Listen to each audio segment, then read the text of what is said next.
Oh my god. Who's gonna do that? Oh my god, hello guys. I knew he was gonna fucking do that. I'm not even ready yet. We're totally not streaming at this time really randomly, but I wanted to see what the waifus were like in this game because everyone keeps going on about it. So we're gonna call these midnight waifus. God damn It's it. fine, don't worry about it. It's gonna be Someone, great. someone please help me. She's No. making me play this. No, it's gonna be great. What do you mean? You love waifus. I What? love waifu. Yeah, whatever girl would be like, hey, baby, let's go get some waifus. I love waifu. Okay, good. Stop crying. God, you're such a bitch. Fuck. All I'm trying to do is give him some women. I swear to God. Shut up. You're fine. Shut up. God, you're such a woman. Fuck. Thank you. Thank you, everyone. Holy fuck! Oh my No! God. Wait, I haven't even finished lurking, Why? people. Why? Hello. Hello. We're not ready?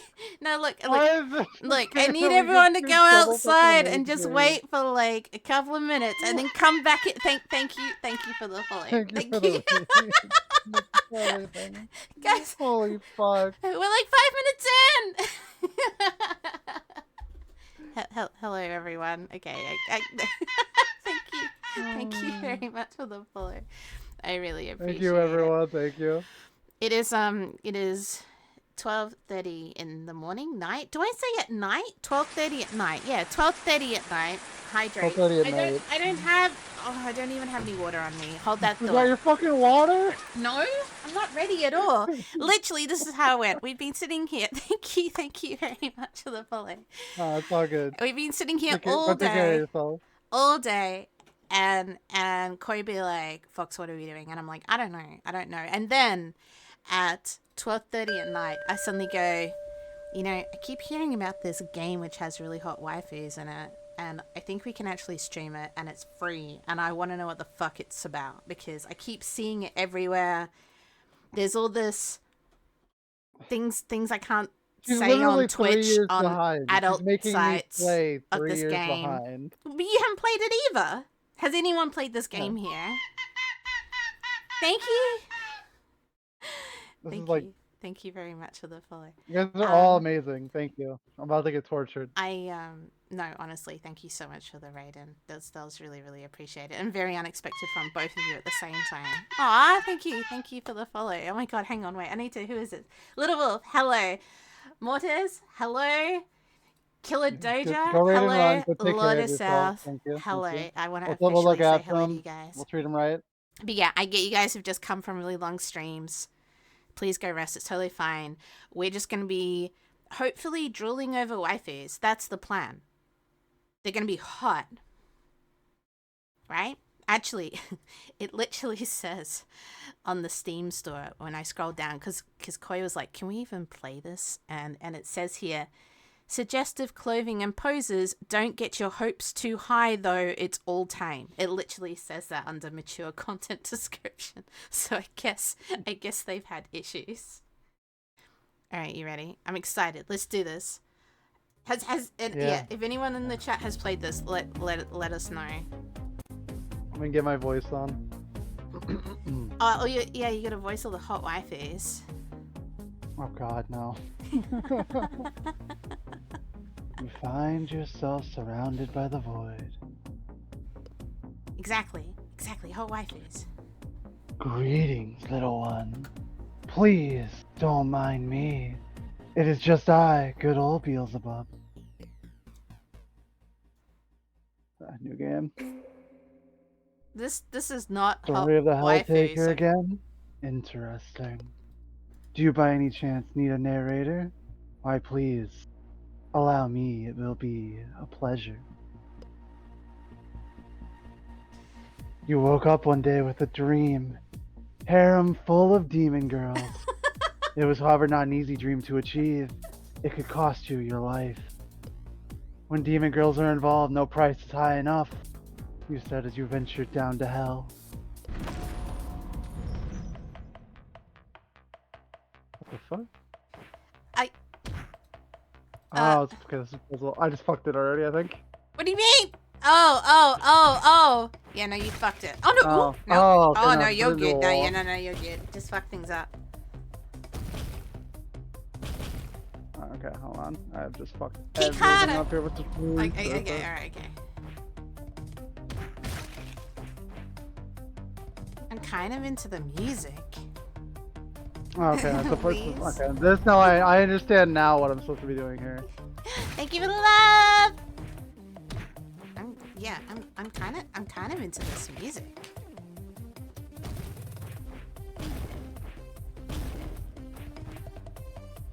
Okay, I wasted way too much movement. Wait, is this a puzzle game? Yeah, Wait. it's a puzzle game. You're Wait. making me play now, fuck. Wait, is this a puzzle game for waifus? Wait.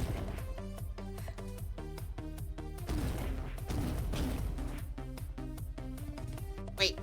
Okay. What? It is a fucking puzzle game. This is gonna be fucking Okay, horrifying, you know? I didn't expect this to be a puzzle. Okay, you know what? It's a puzzle game. I should have known, right? Like all. Oh, you did it. You know you did it. No, I fucked it up. No, I have a limited amount of thing. I just messed up an input. Fuck. That was it. You just could have walked up to her. Oh, you Yeah, I couldn't. fucked up I an see. input. I see. Let's be honest. All waifu games are just puzzle games. It's just fucking Bejeweled, and then you get waifu. Name's Pandamonica. Hell's customer service. How may I serve you? Okay, I mean, she's kind of cute, right? We can figure something out at my place. You thought you were leaving hell alive. How delusional. She took your face and it's bad end right there. What? What? Okay. I get it. Okay, alright, okay.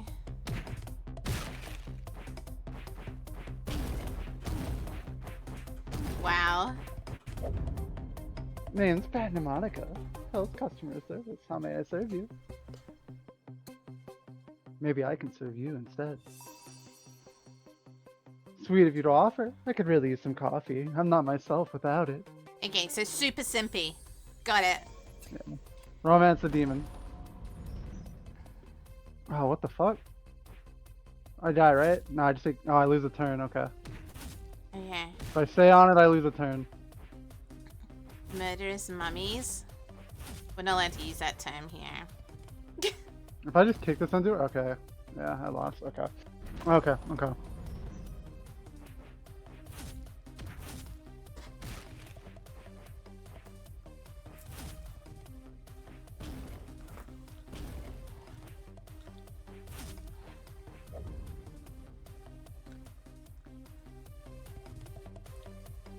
You and me.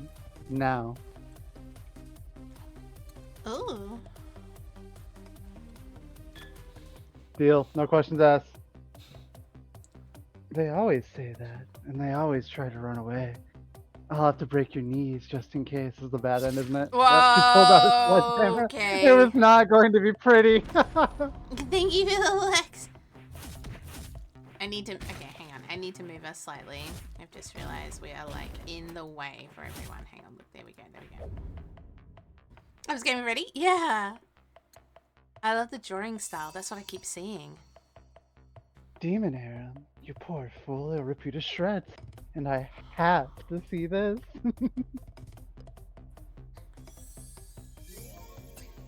Okay. We got 2 demons. Right? The Okay, art style's really we gotta good. get the key. It feels a little bit Hades influence in some of the graphics, like the success. Maybe that's just me.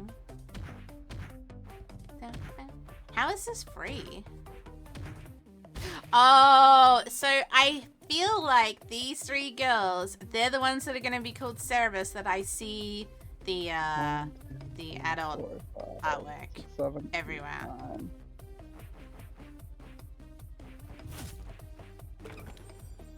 Ah, okay. That was one try. Okay. One try. How the heck are you good at I that? think that's the right At idea. what?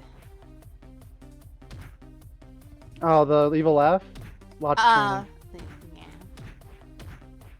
I just did the same thing twice, like an idiot. Yep, I'm not gonna get that. 'Cause I have to unlock it. That means we have to do something different.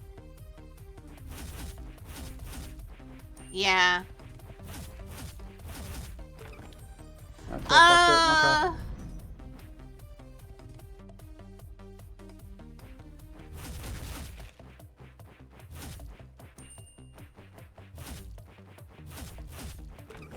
Okay. Hang on. What? Okay. It's, Helltaker. yeah, Helltaker. Is it timed properly? Let me check. Nope. Okay. I had no idea when we went into it what it was. We just kind of did it.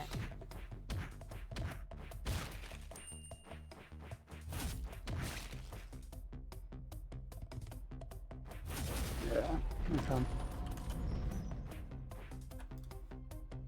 Oh, you didn't tell me this was gonna be a fucking puzzle game in the middle of fucking night. I didn't know. I just thought it was just gonna be like fucking, you know, rub thigh, rub hand, rub breast, have a demon, play Bejeweled. Nope.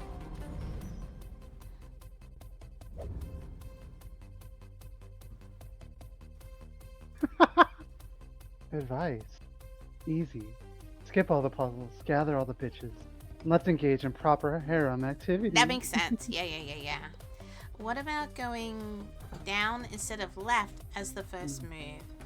Please forgive Modius. Most humans are like her. Lust for sin is in our blood. Hard to keep it in check. As for the puzzle, try not to spend too much time kicking around those undead slaves, and you should be fine. It's because I lose a thing. Like, this is the same amount of movement no matter what. So I think it's actually I need to do this.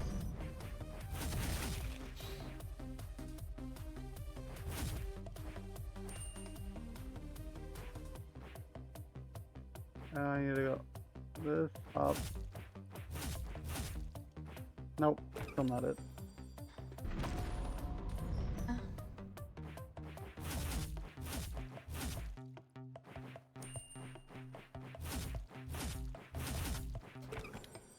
How the fuck? Okay, hang on, wait.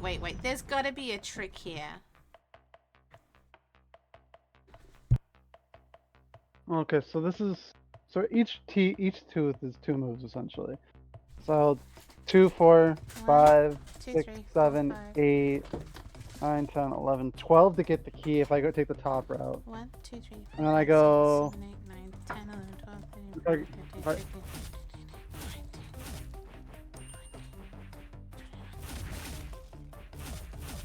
and if you end a turn on a tooth, you get fucked.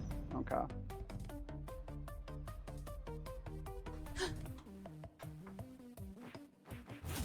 Yeah, but I have to double move to get rid of this motherfucker.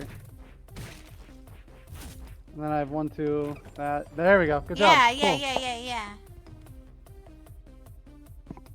Are you human? A real human? Please take us with you. Okay, yeah, I knew it. These are the 3 that I see all the time.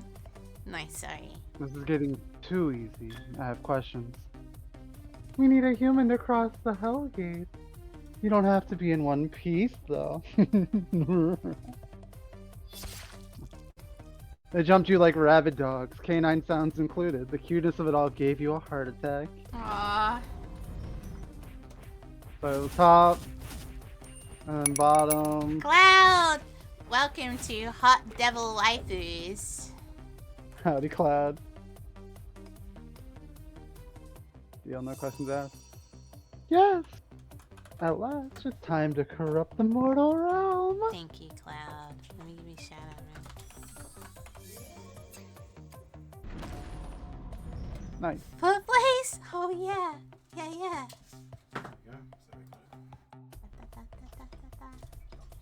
Alright, so it's gonna be this. Oh, I just wasted so many turns for the fucking triple input. Right here, up here. That fucks me actually. That actually fucks me, so no. So do it from the way back. Alright, so we need to get Thank you for the biddies. that open.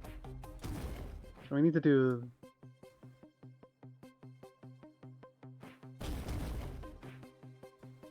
alright.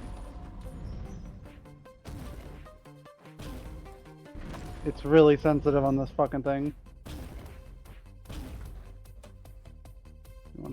this.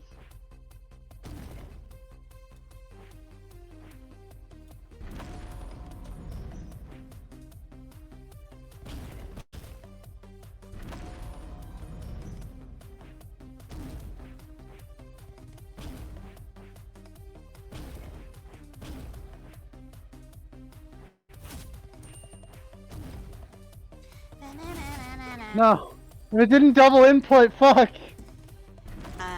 What's up? We spent all day not knowing really what to do. Thought we wouldn't stream, and then out of nowhere at like 12:30 at night my time, I go, "Hey, I keep seeing this hot waifu game all the time. Let's play it, and it's free." And here we are. Great. More brain dead idiots. Never seen your ugly face before. What are you playing at? This is delicious. Please insult me more. Fantastic. Just when I like to find another masochistic creep. She made a swiping motion and a fountain of blood exploded from her devastated throat. Alright, I've learned. I would not be good at picking up demon girls. Finally, something he's not good at.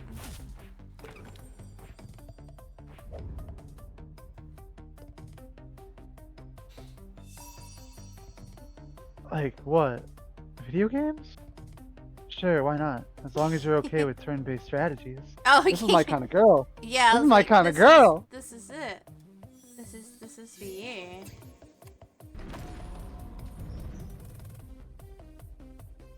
Okay, so we just... Oh, it's one of that.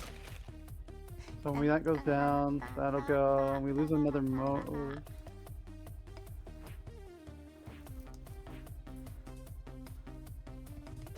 Oh.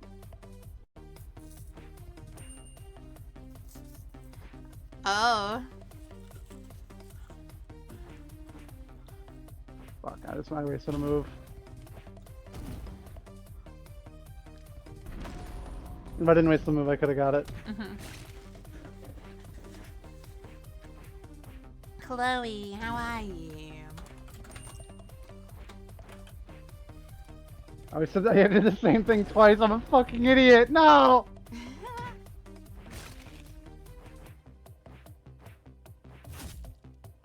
It's not out of time then? Did I like double into it?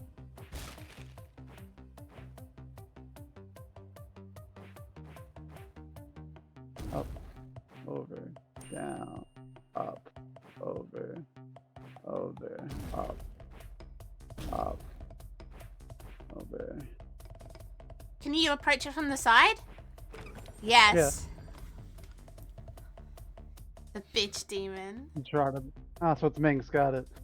What? Yo, I've heard about your harem. I'm in. We just play turn-based really strategies. I'm doing it. I don't think this is right. I don't think this is right. Holy shit. Let me put you out of your misery. Wow. Condition swam. The last thing you noticed was the knife buried hilt deep between your ribs. You are not good at picking up demon girls. Or I'm just too good at picking the demon girls I want. Right. Is there a headache? Dude. Drag up. No! Oh! Wait, what is this? What is that? Is that a razor blade?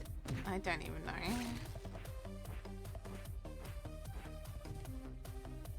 You were supposed to kick the one back there. Yeah.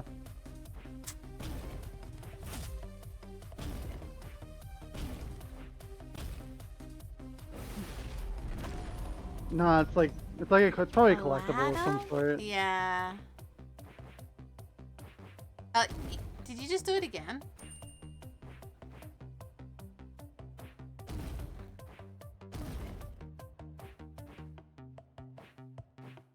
Okay.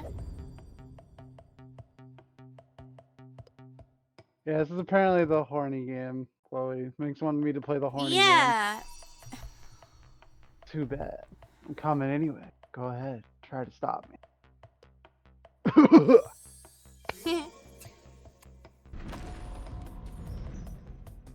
It's not what we expected so far. I didn't think I was gonna torture Koi with a puzzle game at this time of night. Oops.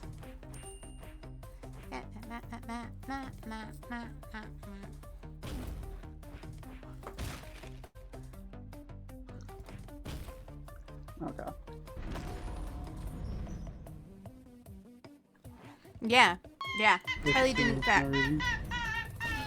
Ah, Shirley. Hello, welcome.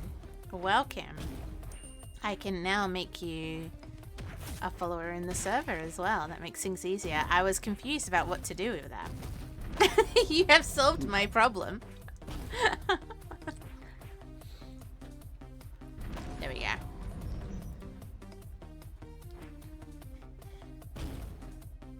And thank you for following. Oh, hydrate! Shit, I forgot. Yeah, I'm supposed to hydrate. Hang on, look, I need to get some water. Hydrate you. Hang on, I'll be right back. And thank you. Thank you, Lewis. Hang on, let me shut you up before I go. I knew I was forgetting something. Hang on, wait, I'll go get water.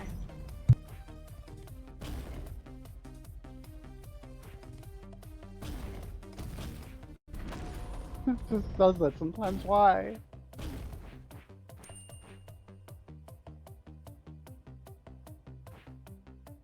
If I kick that down, it fucks me. So I can't do that. I gotta do this. And I can't kick this onto her, so I can't do that. Seems I have to do something really fucking weird. Okay. Let's go down. Take this over. Do this. Kick this bastard out. And then that puts that there and that fucks me. Okay. So I need to like leave. I need to take this from a different angle. We'll go this way first. We go this. No, I'm an idiot. I did the same thing just twice.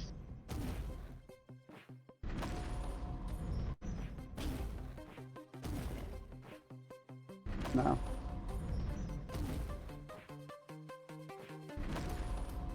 She's making me play a puzzle game at fucking 1 a.m. basically.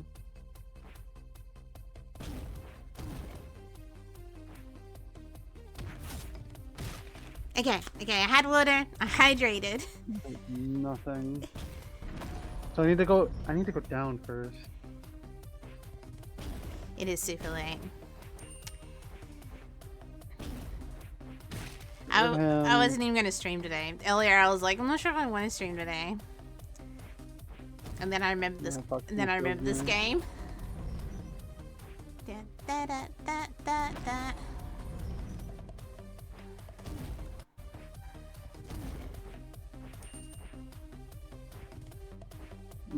so I gotta do. It's 8 a.m. where you are. Here. It's Monday where we are. Alright. Well, where I am. I just include Koi, because close enough.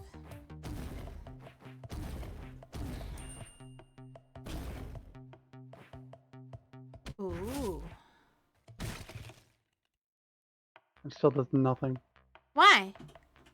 Oh, you because I can't kick the boulder into them. Into him and move it. A down Sunday? Yeah. 3 a.m. over there. Garfield is loathing right now. Wait, what? Who's Garfield? What? The cat, Minx. Fat cat. Oh, literally. I don't know. I thought maybe another. Oh, you're into the whole Wuthering Wave movement as well? It's totally fine. Okay, How are you finding it? No, thank you for the follow. Thank you for the follow. Orange Cat who hates Mondays. Okay, look. I was like, maybe she got another parrot called Garfield, and it's orange and black. Okay, I don't know. I need to figure this out. So. It's super fun. Nice. I need to kill him and get a rock into that fucking corner. Welcome to Demon Waifus.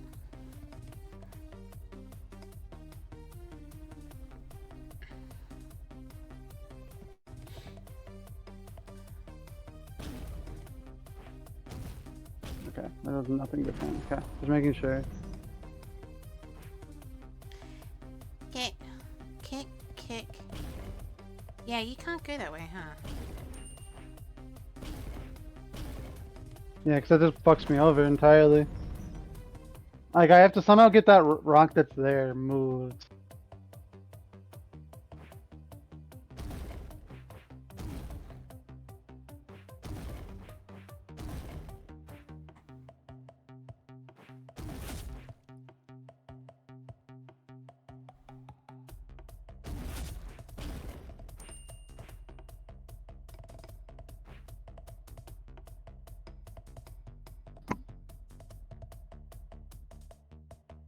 And that still just fucks me, because it doesn't mean I can't do anything. Well, Oh, no, I can. It might work. Peach is rubbing me. Yes! Zazel's a Angel? curious angel. Oh my heavens, what would a living human be doing in hell? She can't be in the Most harem. unusual. Not a demon. Yeah, we're looking. Looking for demons. Oh, you too? Let me guess, thesis on modern sin? Where's the demonology? We should join forces. Just really random angel. Okay, well. Does that count? Does that count? Once is one. Helltaker, how are you?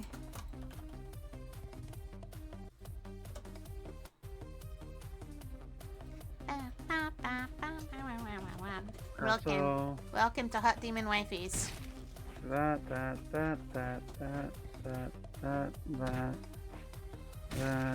Take the key, go back. Ah, okay. Okay. Fuck this dude. And that's just gonna fuck me, so no. Kill this one first, then do this.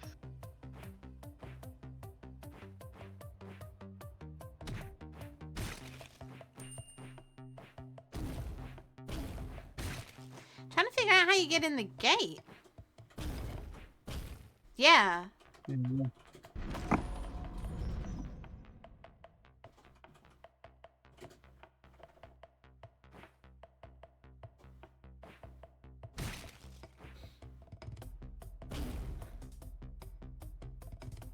Oh, yeah, kick that. And then on the way back, you go all the way around, kick the back one, and then kick it over.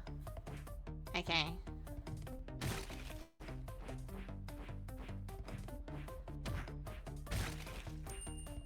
You're gonna have to go back the long way. Yeah. Nope.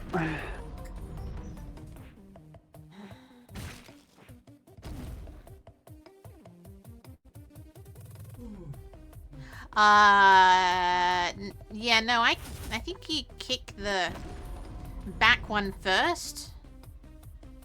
Which one's the back one, Fox? The right hand one. So up, kick.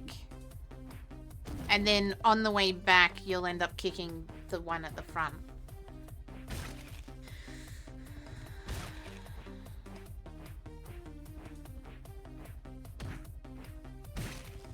This is the confusing bit. Like, I guess you just have to go back. Oh, you pre-kick it over. Alright, okay. Up, kick. Yeah.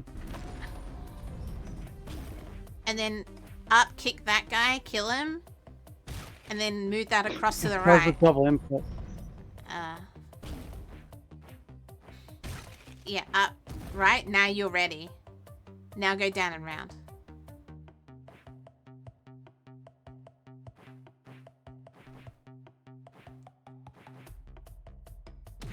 Azrael, the fallen angel.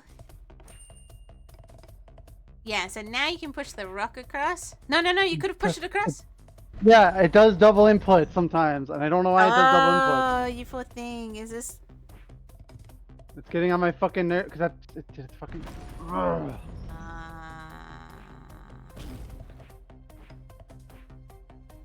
Hello. Up, over, down,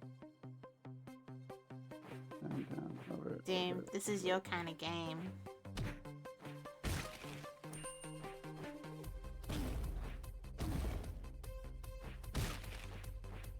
Nope. Oh. No, no, no, no, no. You. From there, I would have kept going Not to gonna the have right enough inputs. and kicked. Not gonna be enough inputs, Fox. What? 1, 2, 3, 4, Oh, I set that one up. 6. Oh.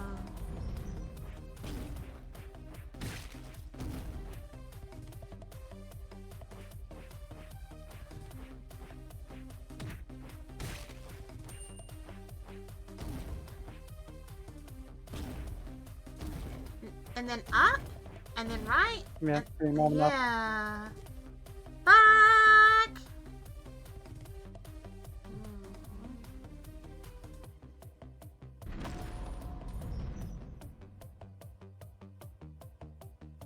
Yeah.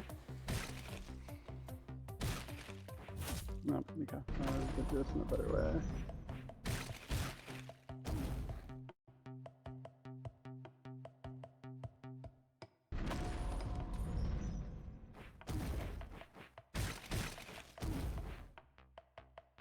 I was gonna not do that.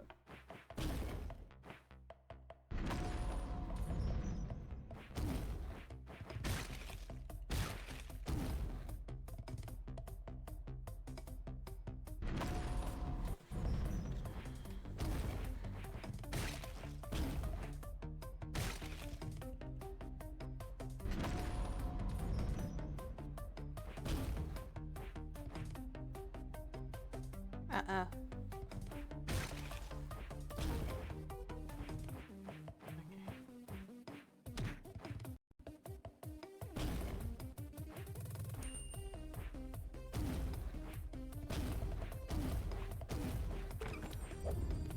Nice.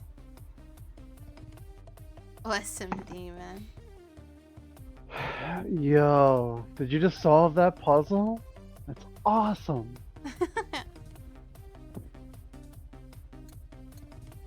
Wait, I can skip it in the menu? What? Wow. I took some weird ones on my hair. You don't have to ask me. I'd never miss a party. Awesome, demon. Yeah, you can skip in the menu. Wait, what? Harem? Yeah, we're making a demon harem.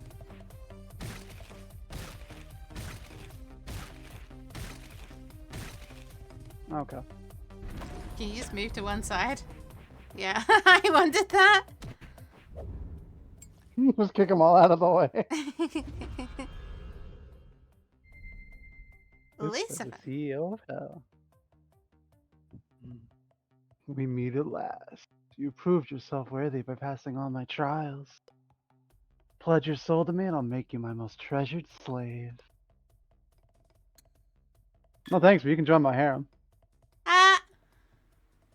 What are you trying to accomplish? You think you can enslave demons to your will? I can offer coffee, turn-based strategies, and chocolate pancakes. Really? Is that it? You come here and try to buy me over with pancakes? Yeah. You're lucky I have a thing for pancakes. Pancakes. Yes. The only reason why I knew that was the answer is because of the DLC name. Oh, what's the DLC called? It's because you can buy the art book and the pancake recipe. Oh my god, that's actually hilarious. Wait, this isn't the whole game, is it? I think you've convinced me that harem of yours may prove to be entertaining after all. Tell me that. I think it transitions into like a visual novel after those. Oh good, there's more. I was like, oh no.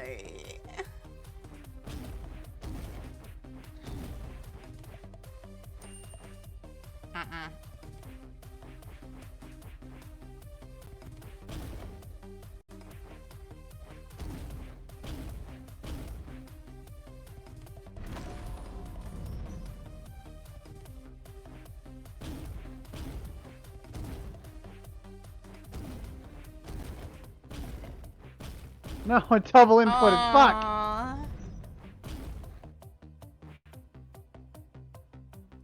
No, well, I did, but...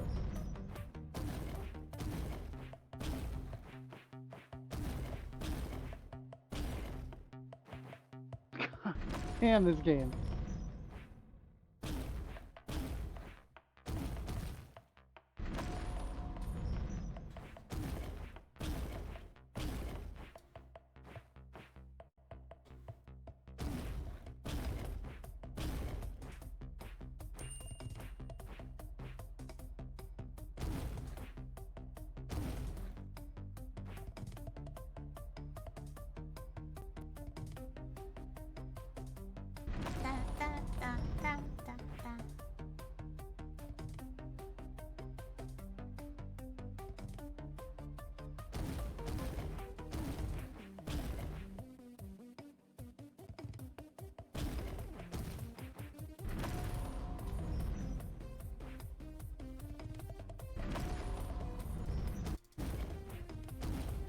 Okay.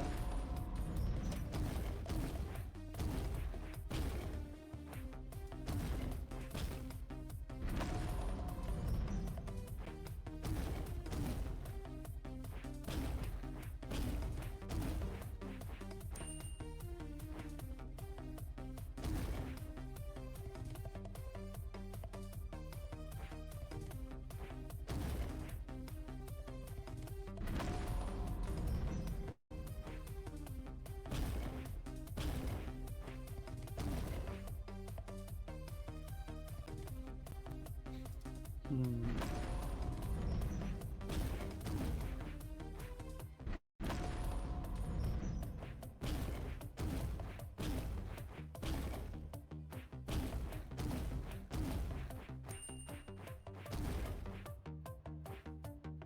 If it didn't double input there, probably could have got that. But Hydrate. Yeah. I'm like, I'm sitting here at the moment. This is my really deep thoughts, where I'm like, wait, if we've already won over the CEO, who are we winning trying to over get at out the of top hell now? now. Oh, we're trying to get out. I Okay. think that's probably what we're trying to do. God damn.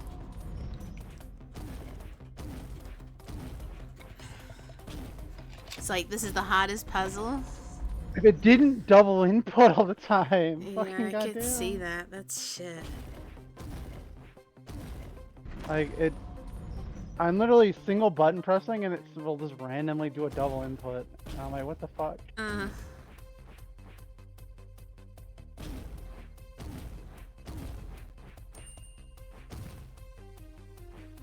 You see the answer? Nice.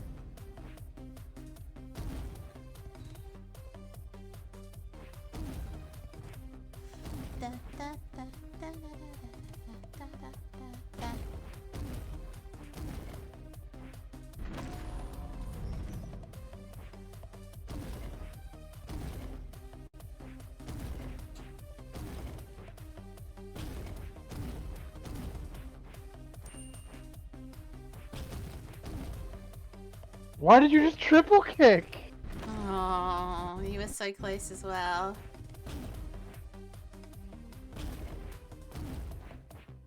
Like it like accelerates inputs for some reason. I don't know why. Like that. Yeah. Don't skip I'm really puzzle. just tempted. I'm No, so don't, tempted. I'm so fucking tempted. Because, yeah. Are you just kicking things for the hell of it?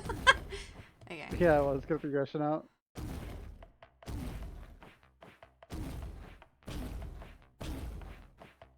Nice. Okay, see.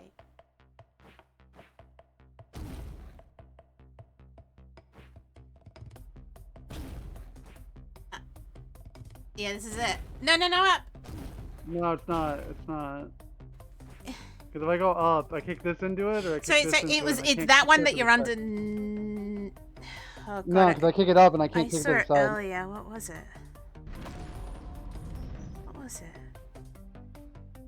Oh, it's where it is now. See how there's no additional one at the end? Yeah, it's that one that it's kicking that one up that fucks you over. Yeah, it is. Okay.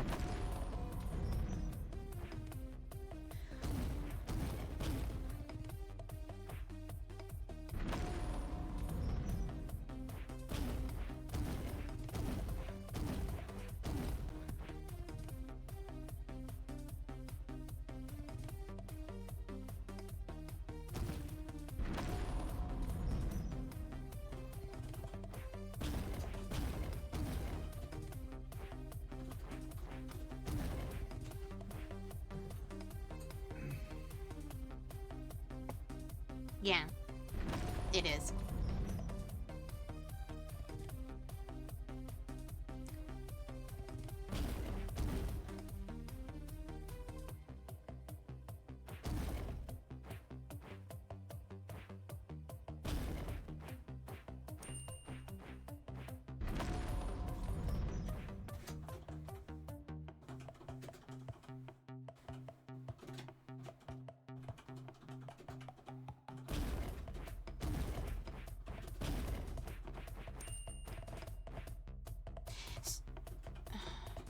because it's the middle one that you need to kick up.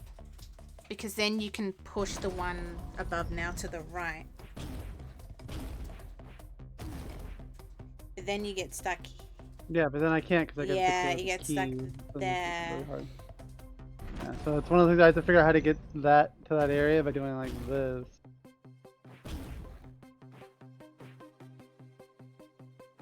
Oh, wait, let me try those.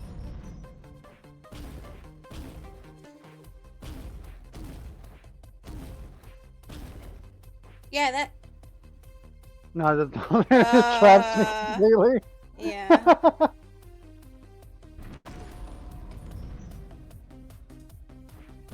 Try using dynamite. Brilliant. The solution we've been looking for.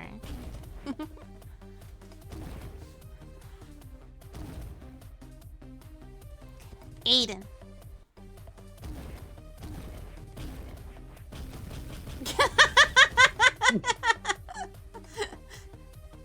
Although kicking It's multi-inputted, I swear. I swear. swear, 100%. I think that. Move that across, move this up, move that over. Okay. Okay, he just has like a little fucking moment. I am so good. How are you? We have collected all our waifus.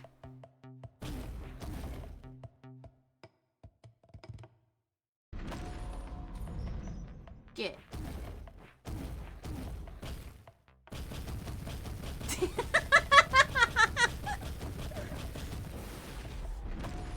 Just working out. Sorry, I just threw a little tantrum.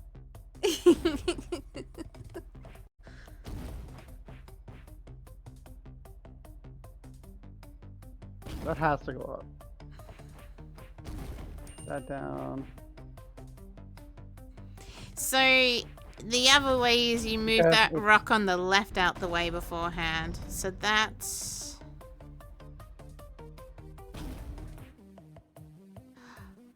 I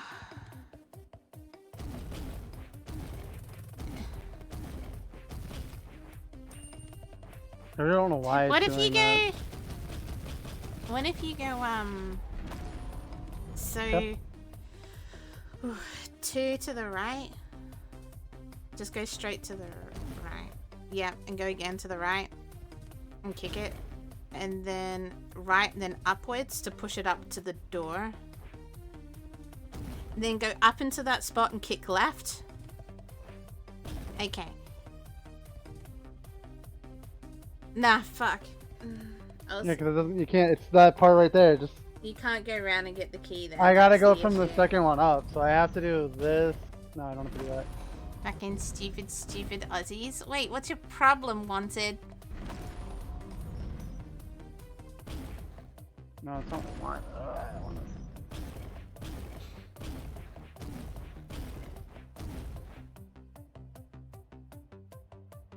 Yeah, so this blocks me out of that. So I can't push that all the way over. No, you can't.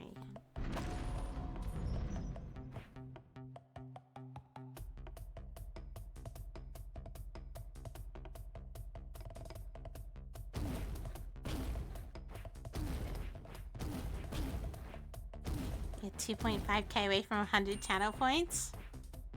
Fuck. I gotta make that thing a higher price. I have like a backlog at the moment. We're getting through it. Look, we have Shade's Pussy stream on Sunday for 550. And then I got someone did 100k for a Batman stream, and I said that I've designed myself as the Joker. And then I gotta do Chloe's 100k for the Melody game. And then I gotta organize for 600 followers the radio show. And then by then one of you fuckers would have done another 100k. This is why there's no 650 this time. We're doing every 100. I can't keep up. I can't keep up.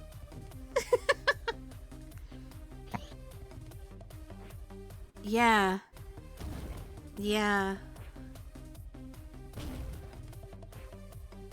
trending? No, I think it's because I haven't picked up a new contract, and so I just made this kind of my job. And then I was like, oh god, now I got too much to do, so that was a bad idea.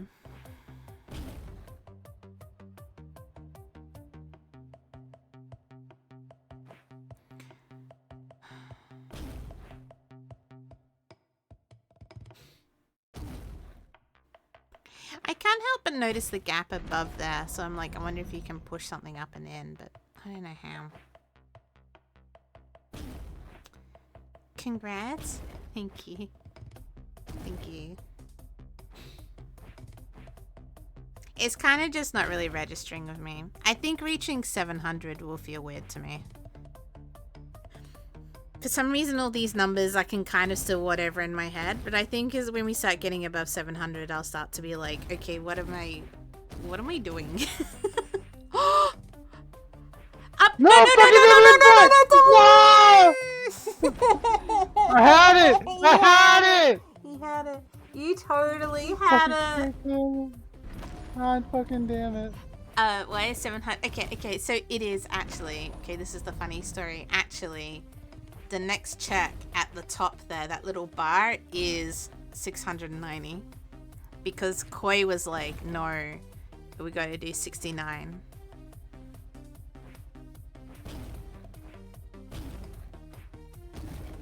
No, I fucked up. So technically it is 69. Right. But yeah, I feel like it's more like Right. 700, 750. 750, I think I'll start to get a bit scared and I'll be like, what are we doing? What's happened? It's fine. Maybe we'll just stay here. No, Boba. Maybe. I'll think about it. Okay, fine. You get us to 690.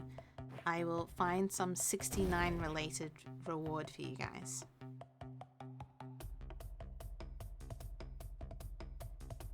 Stickers. There's stickers in the server. Media stickers. I'm getting infuriated by this fucking double input. Yeah, it's really annoying.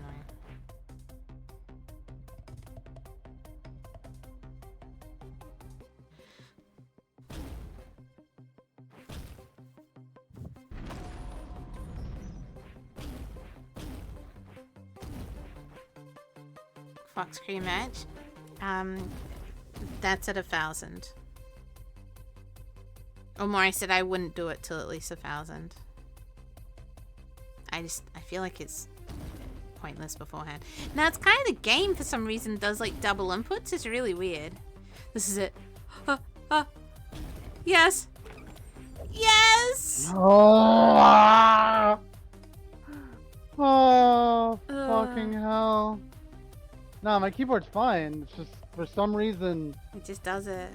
this game just does a double fucking Next input. month is how, You truly Boba. thought you could just walk away after all you've done.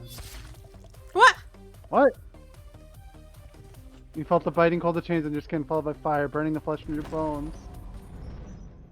Okay, it was scripted. It was scripted. Scripted. Oh my god. Listen to him have a little heart attack. I don't want to do it again. You felt as if you died 1,000 deaths as the flames subsided.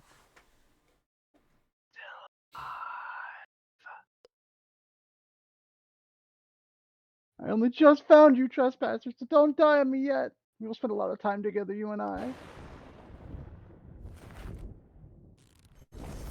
What? Judgment, the High Prosecutor. Holy shit. Ignite the sin machine! Suffering must be made! Oh, what? What? Wait, what? Okay. Wait. Oh, okay, this is bullet hell. This is bullet hell. Not bullet hell, but this is like Undertale stuff. Oh, wow. Oh, okay. I'm actually quite impressed with you. Oh, okay, no, I'll shut up. I am just for some reason like fucked right now? What the fuck? No, Like it was doing just random inputs there for a second.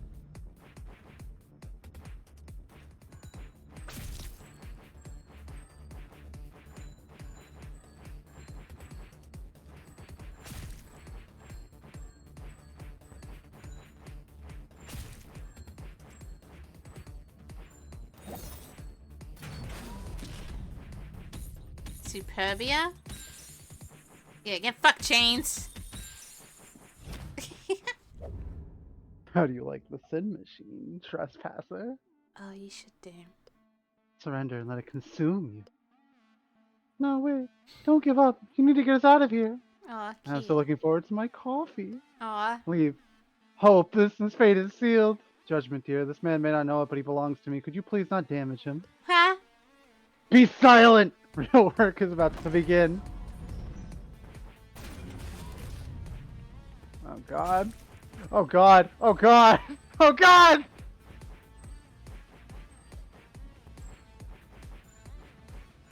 You got this?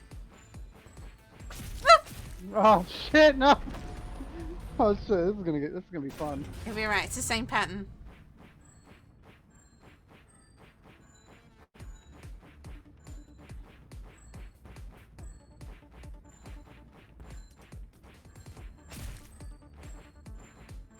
I can't move very well.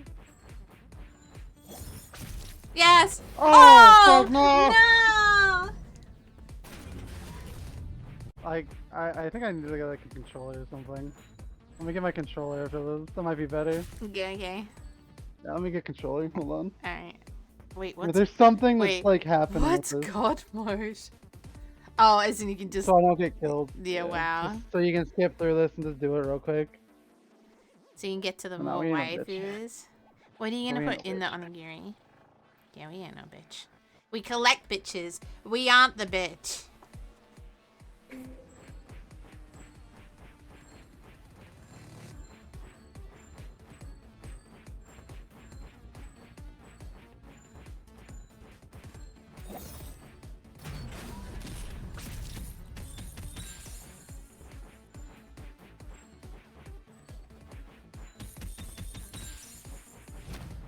So much easier with controller. Why did I not do this? Those chains that bind you are made of things that brought you here. Your ego, your greed, your lust. You Yeah, are I your did. own torturer. Enough, High Prosecutor. I order you to stand down at once. No authority stands above punishment! Keep going, Judgment. You are on the roll. Yes, please continue. This is A+ materials of fucking fanfic writers. Oh no. I'm supposed to be the goddamn queen of hell. Why is nobody even ever listening to me?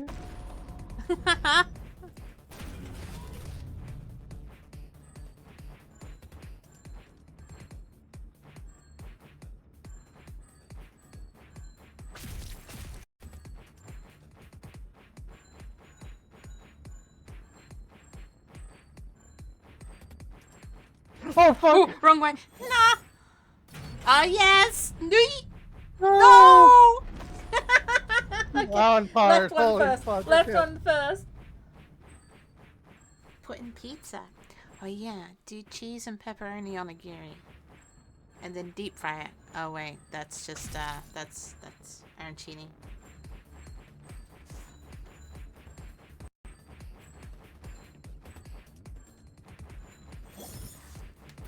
Oh.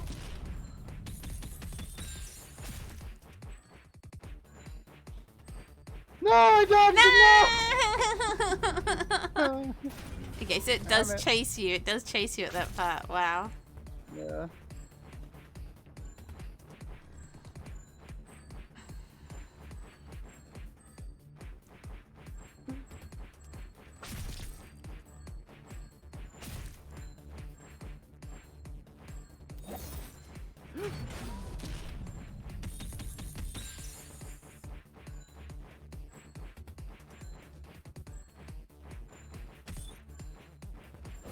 Mm.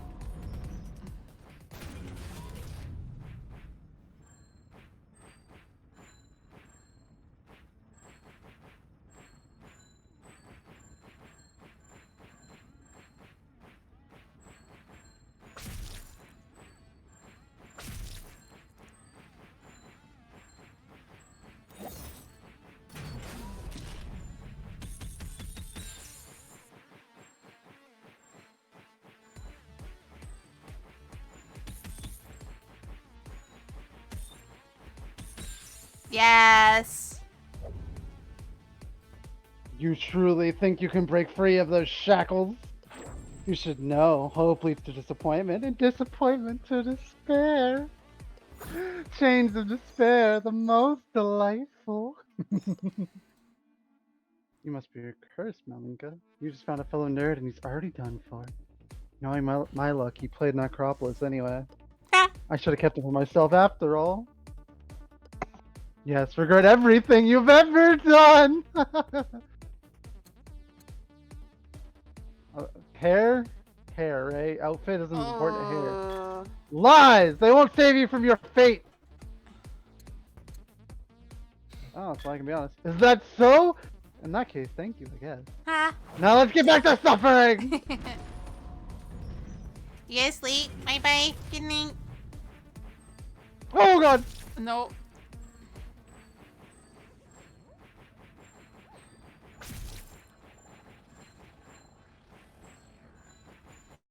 I like just the Seal Doom's bed input. Twitch is like, here's an ad.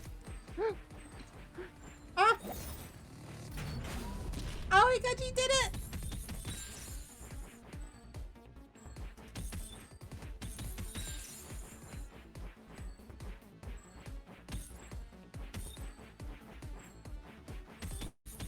Oh!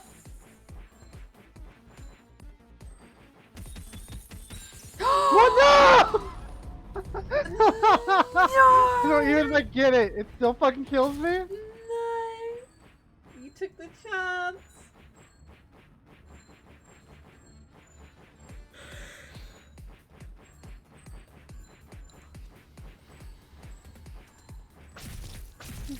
Oh no. No. No. Ah, I did it too early. Fuck. Ah.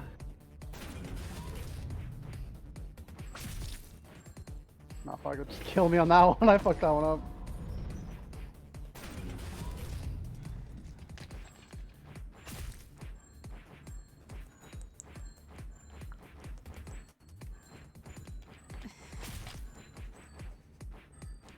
I'm trying to calculate that now to hit 1,000 a month. Can you imagine? How many is that per day? And I don't even stream every day. Hang on.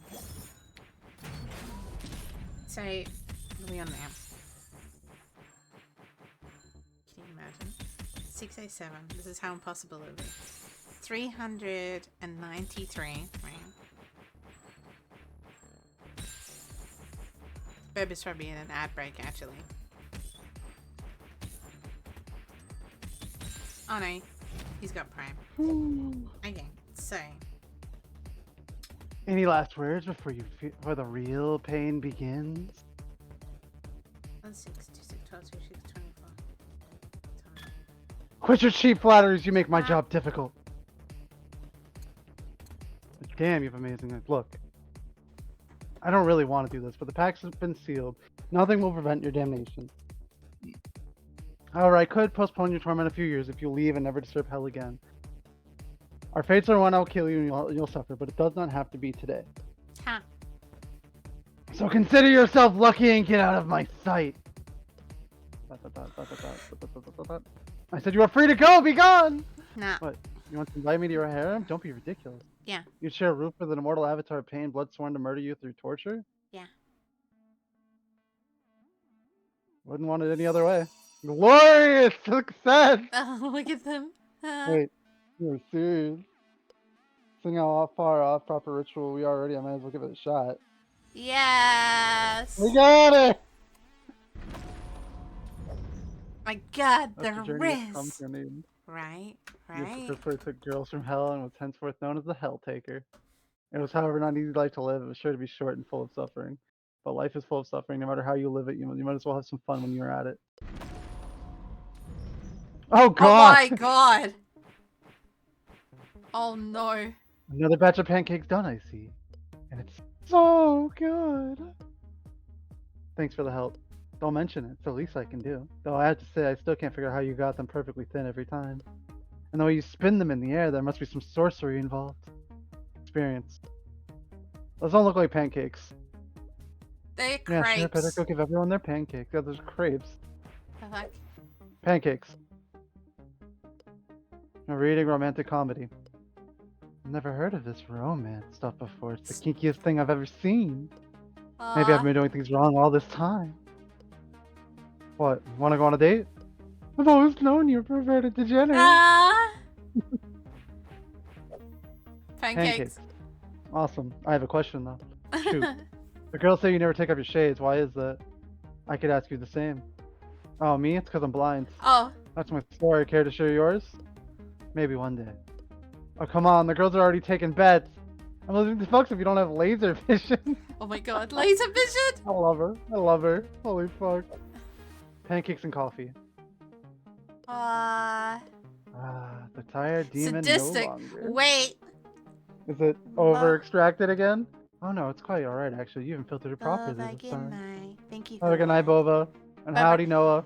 But I also figured out that it would be 16 people per day to get to 1,000 within a month. Keep it up and you might still survive the day with no fingers broken. Yeah. But do feel free to mess it up. The local hospital proved quite competent so far. Next one at 5:15, double espresso, yes? It's your job to remember, not mine. Oh god, she's sadistic. Pancakes. You know how hard it is to find the new turn-based strategies we can play? Almost everything mankind produced is either half-assed sequel or a shitty rip-off. True. I would like to play them anyway.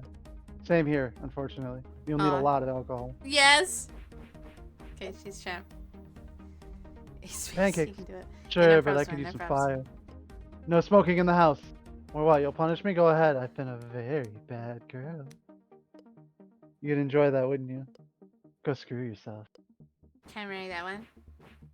Only one though. Only one. How long have I been here? A few weeks? It feels like forever. The things I've seen. The things I've done. I could write a spectacular paper on this, but nobody would believe me. It's just too surreal. Oh, and my research has barely scratched the surface. Want to join me in my studies today? You study Take too the much. game ready. Eat your fucking pancakes. I think that's Koi's favorite. I don't think you can take the strategy. Nah. Strategy one's fine. You can take the strategy one. Just let me play strategy games with her. I think everyone likes Cerberus. Pancakes. We messed up. Harassing neighbors again. What did you do? Why is there police at the door? Oh god, that's me. Pancakes. Trespassers seek to invade our domain. Should I dispose of them? No need. I'll take care of this. Sure. Have fun. Police, open the door. Wait. We know you're in there. Open the door now. Police, open the door. Don't open. I think that's it. I think that's it, Minx. I think that's it. I think that's all you get. I think that's all you get. I think that's all you get. 1 hour stream. I want more waifus. Well, you said there was a DLC, right? Was the DLC? Oh no. No, it's an not an art actual book? DLC. It's a book except for it's an art book and a pancake recipe. Pancake. Oh, thanks. We still have questions though. And that was the story of the Helltaker. Oh. Narrated for you by good old Beelzebub. Quite a silly tale, I know. To be honest, downright abhorrent, actually. Horrible story about horrible people. But perhaps you found some joy in it. Maybe a laugh or two. Aw. Still, thank you for keeping this old fly some company. Until next, the end. No, we're not doing a Rule 34. Yeah, okay. Let me put up a pixel thing. It'll be fine. And yeah, let's do Anything it. else you desire? There's heaps, Noah. That's how I already knew about this game. Alright, so Minx transition off, and then we gotta find another game to play. Can we play more free gay games? If you just tell me what you want me to play. Okay, It has I be need on to get Steam. back. I'm not doubting itch.io bullshit. Oh, alright, okay. What free games are on Steam, guys, that are good? Okay, hang on. Let me That was cool. I liked It's it. gotta be small too, because I can't fucking spend 8 years downloading something. Do you hear that a lot? It's gotta be small. Yeah, I do. Yeah, okay, hang on. Let me put it on just chatting. Wait, just catting is back. Oh, we're doing that for Shade Stream. I'm so exciting. Okay, just chatting. Yeah, more gay. Okay, more gay. Okay, hang on, wait. Let me find gay games. LGBT. There was. Oh, okay. Pre-LGBT games. What's it gotta be LGBT? Oh, I don't know. It's just the season, right? Steam curator. Okay, let's have a look. These all cost money, I think. Hang on. Hydrate. Leaf Blower Revolution. Wait, hold up. Is that actually a game? What the? Is it really? Do you want to try a new game? There's a demo that was just shown at the Summer Game Show. Possibly. As long as it's gay, no. As long as it's gay. That's apparently the theme. It has to be gay. Sacrifice. Sacrifier. Hang on. Sacrifice. Da-da-da. Is it gay? Is it gay, Noah? Is it gay? It has to be gay. It's not. It could be kind of gay. Oh, Sacrifier. Hang on. RPG. This is gonna take forever to download. And I have to request access. I can't do it. It's not fully out in demo yet. It's just the play test. It's not gay. It's not gay enough. Hang But on. this is actually something that's like on my list now. Can I just? Okay. I think I can go store. Do you think like LGBT is a category? Can I just be like LGBT?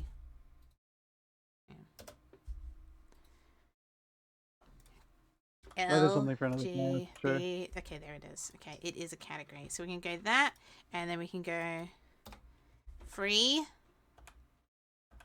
Free to play. Yes. eFootball 2024? What? Sounds kind of gay. That sounds pretty gay to me. All these hot, sweaty men. Yeah, I guess so. I'm actually putting what Noah said onto my list to play later. This looks like something I would play. Okay, so Animal Jam. It's got like it's got pixel art, 3D graphics, and it looks like it's another like platform strategy. Men Bang. Perfect. Okay, hang on. No, good choice. Good choice. Dr. Frank's Build a Boyfriend. Okay, hold up. Hang on. What's this? Okay, I'm kind of excited. Wait, what's this? Do you wanna? I think Ming should have looked up how long that game was before she made me. No, I'm still glad we did it. Do you want to build a boyfriend? I already am the perfect boyfriend. It's fine. Yeah, but do you want to build another one? Why? Like, am I not good enough? No, this is one for you. Okay, look, there's one option. No, you're wonderful. But we're collecting waifus and husbandos today. Can I build a girlfriend? No, apparently not. We're only building boyfriends, apparently. I can't see any. Blush. Oh, no, we're not doing that again. No, it's a comedy visual novel. It's not going to have any spicy moments in it. Oh, what's Lovecraft? Oh, no, that sounds not good. Hang on. I'm gonna missed messages. Goth girlfriend's iPhone airdrops you. Okay, no, hang on. Your dry delight. Oh, hang on. What's this? Set in 1920s Prohibition era America, this romantic comedy follows Detective Richter as his adventures as he attempts to unravel Cleveland's liquor industry. I think it's like a roaring 20s yaoi love visual novel.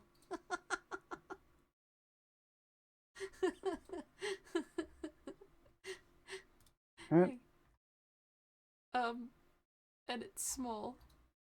I'm getting it. I'm already getting it. Oh, you found it already? Your dry delight? Yeah, I'm already getting it. Yeah, I'm getting it. Hey, Renus, how are you? How do I do this to myself? Do you want me to check how long it is? I like how. Can I just point out that one of the screenshots they've chosen to feature has two options: spit it out, swallow. Hang on, wait. Let me check. If there's anything in here we shouldn't have. I can't come down. Oh my god.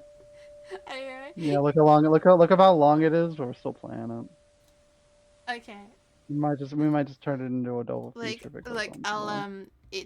I'll put in the server what I'm talking about. Hang on. You can if you're not in the server, the link is pinned at the moment for those in stream at the moment. This is Yeah, can we stream this one as well? Can we stream this one? okay. Let me check. Your dry delight. Yep, it's here. We can, so we can stream it. Yeah, Okay. yeah, it's coming up. I'm excited. All right, okay, let me. Very gay set of streams a gamer. I'm trying. They're all like male gay though. There's not much female gay out there. Like I was having not that's good. It's all yaoi. It's fine. She likes me play, and I'll she enjoy makes it me play anyway. it for whatever reason. I have my reasons. Yeah. Oh, we can play it in Russian. No. What? You guys can't read Russian? No. Okay, hang on. Let me. Fine. Okay. And I need to change the title still. But Discord. Like, and the other one wasn't even gay, Minx. It was just straight. No, that was straight. It wasn't supposed to be gay. What do you mean? Ah, but it was polyamory, which people don't agree with and shit. So if I go around and collecting a bunch of demon girls, you'd be okay with it? Yeah, Alright, cool. it's fine. Alright, chat. But then mine as well. We're looking for demon girls. Yeah, I'm fine with doing girls. If you know any demon girls, send them my way. I'm gonna collect them. Yeah, it's fine. They're gonna be like stickers for stream. I've never had an issue. You know this. Oh wait, I put it in the wrong fucking. Oh my god, I put it in the wrong. The wrong server. Yeah, no, in the wrong channel. Because I'm silly. There we go. That's what I lovely meant. night. What do you say we go get a drink? Boss, that's the 5th time you've used that joke today. Well, it's your fault for making such a hilarious face every time. Yeah.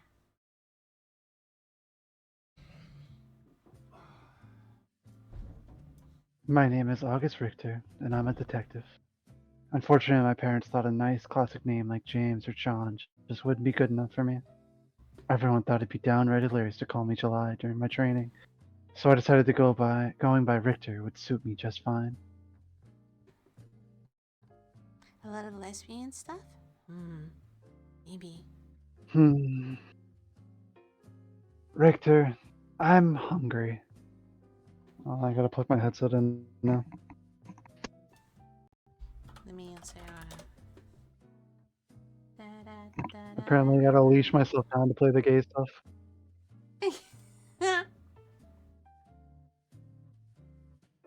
Didn't we just have dinner an hour ago, boss? But my appetite for good food is never sated, just my appetite for justice. What do you say? Oh. Should we get some cannoli? A fellow in Little Italy makes really fantastic. Boss, this is no time for cannoli. We've got a job to do. Oh, Richter, always such a stick in the mud. The fellow right here is my senior partner, Leslie Clark. He wears his hair long and has what you might call a girlish face, so he's seen more of his fair share of teasing, too.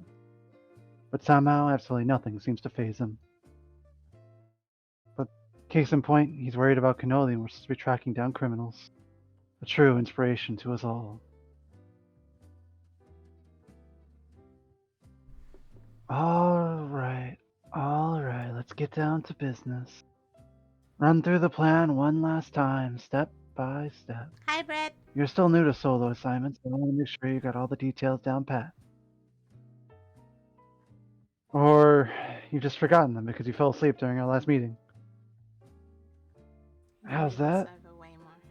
Don't worry about it. Over here. Okay, there we go. Yes. I clear my throat, straighten my posture, and mentally pull up tonight's agenda. You and I are splitting up to gather information on Cleveland's illegal liquor business and enforce Volstead. That's prohibition for anyone who doesn't know. I'm heading to the Speakeasy on Ness Avenue, and you're meeting with an FBI contact to scope out some warehouses. Yes, it is, Brad. But I like this ASMR, not real ASMR. Leslie nods with his eyes closed, swiveling a little in his chair. Damn it, he'd better not be dozing off again. For tonight, my cover is Jack Vaughn, and I work for the city government. Yeah, so you can say your job is helping civilians, and it'll be technically true, because you're terrible at lying. Even. Why'd you get into this line of work again? I heard the agency needed detectives who didn't spend their payroll hours hunting for food. Got it. Richter, how cruel! With a theatrical gasp, Leslie spins rapidly around in his office chair like my dry remark just sent him into orbit. Sometimes I wonder about what bizarre twist of fate landed us together.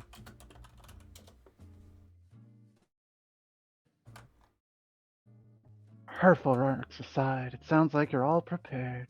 We'll meet back here tomorrow morning to trade reports, drink coffee, eat donuts.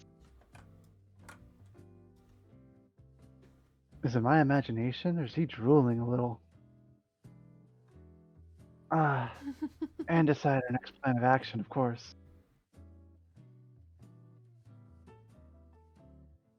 Clay is Understood? multi-talented. He does yelling and whispering. Loud and clear, boss. I give him a lazy salute for turning towards the door, smoothing out my vest. Richter. Hmm? Please be careful. Watch yourself, stay alert, and don't do anything I wouldn't do. Like what? Skipping out on the job to get cannoli? I'm serious, Richter. You're my partner. I don't want you to be turned into Swiss cheese by a Tommy gun or something. He would use a food metaphor. So promise you'll be careful, alright? I hear about you whenever you're off solo.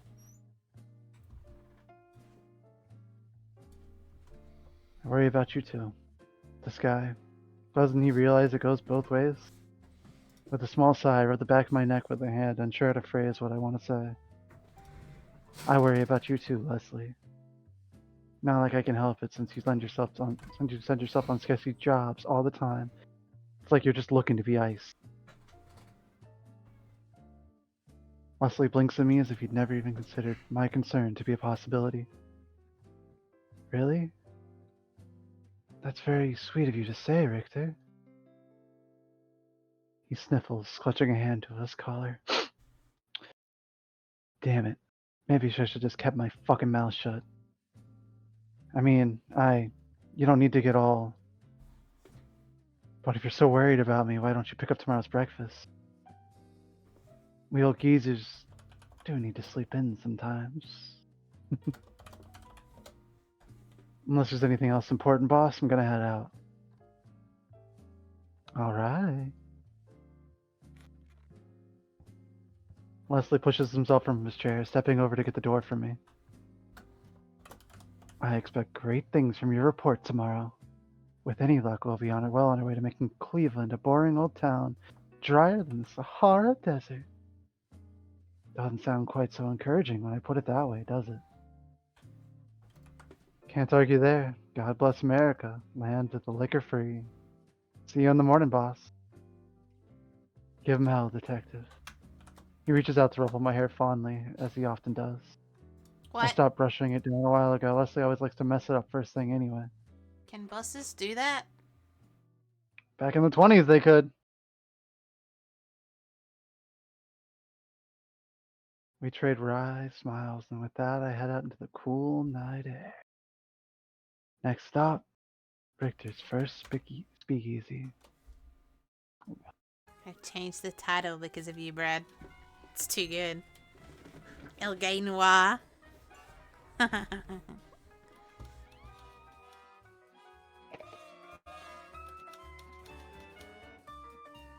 got to look up how long this is. Wait.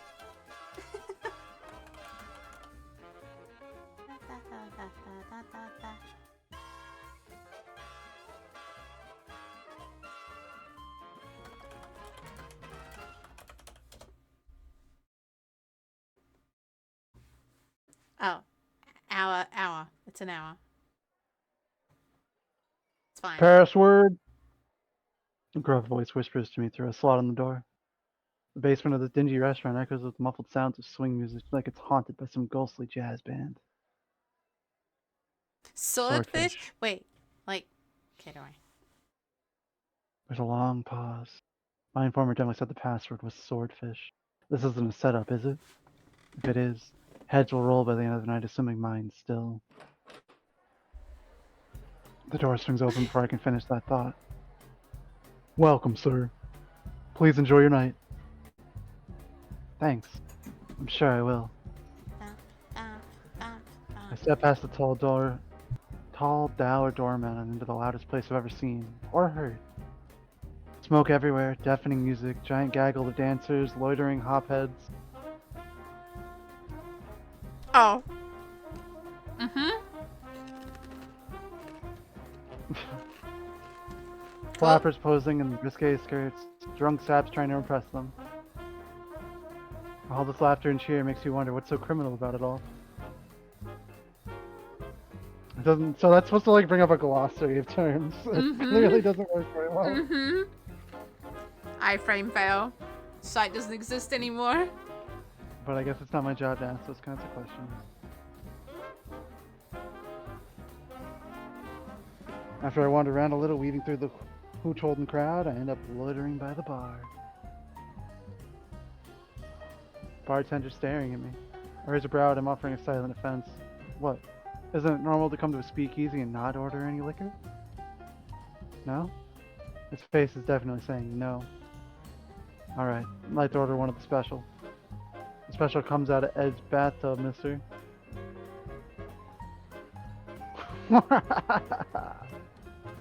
The bartender bellows out a laugh and I freeze in horror. Oh boy, don't worry, adds to the taste. I sure bet it does. Wait, me singing? What do you mean? Oh, that. You're That's laughing. rapping. He uncorks the bottle and pours me a glass of clear liquid, stuffing a lamb slice onto the rim. It's like putting a fancy bow on a pile of horse crap, but I guess I should appreciate the effort. I lift the glass, taking a cautious sip.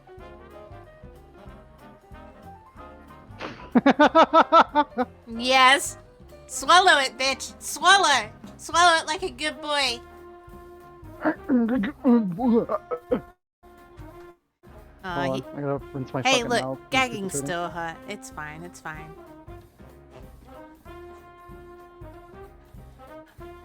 I need to make that more expensive bread. Swallow it, coward. Yeah, I need to make it more expensive.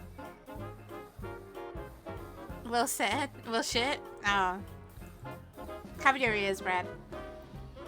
It's alright. I didn't say it sexily. I kind of just squealed it Fox style, so it's fine. It's fine. Also, I'm eating something salty at the moment. I'm happy. I need to do Jesus. this koi style. That's bad. What does Ed do in his bathtub? Actually, I don't want the answer to that. As I hold my glass of God knows what and lean back against the garment, my gaze wanders around the crowded parlor. The informer said the place is a key part of Cleveland's liquor business. Apparently it's owned by mobster types. And now that I think about it, those poor guys look a little rough around the edges. They're not drinking or dancing, just watching the patrons.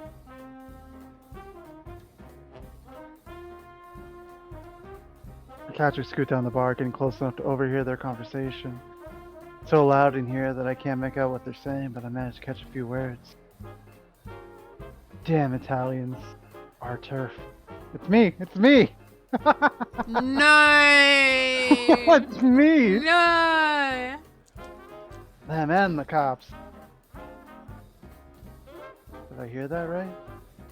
They aren't part of the Italian mob? I wonder who owns this place then. It must be a different gang. Some kind of deal. That'll work. Risky? Try to mirror as much as I can, sensing the conversation's about to get even more interesting.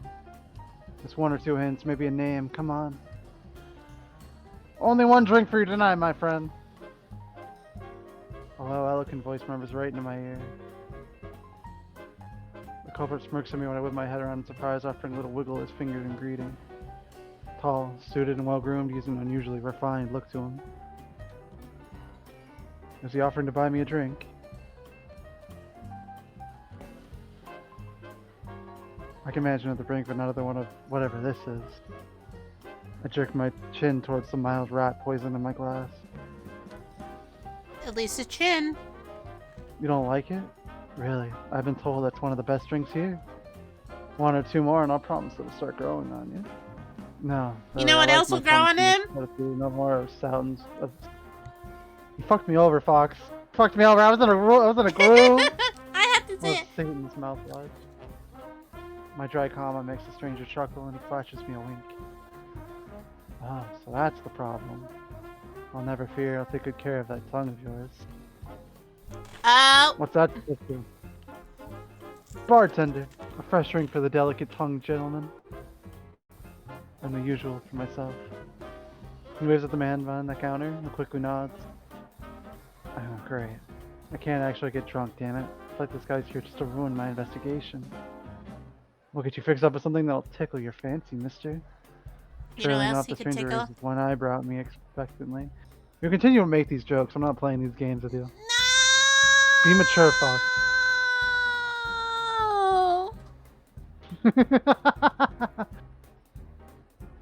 So mean to me.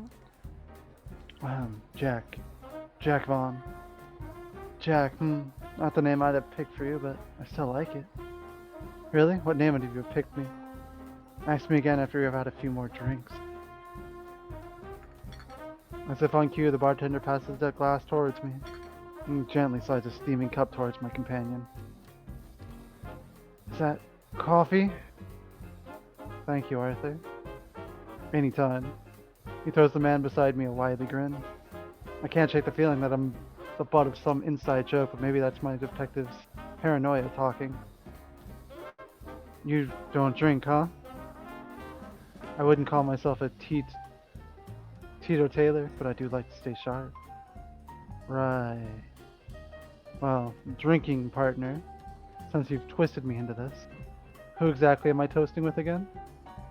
My name is Meyer, and I'll endeavor to make sure you won't forget it. How the hell am I supposed to read this guy? If I didn't know better, I'd almost think he was trying to... The charm! I'm playing some sort of toast to clinch his cup against my glass. Macham. I'll mimic Mayor's pronunciation. When he happily nods in approval, we'll sip our drinks. Herc. Not as bad as Ed Deluxe, but still feels like I swallowed a gasoline cocktail.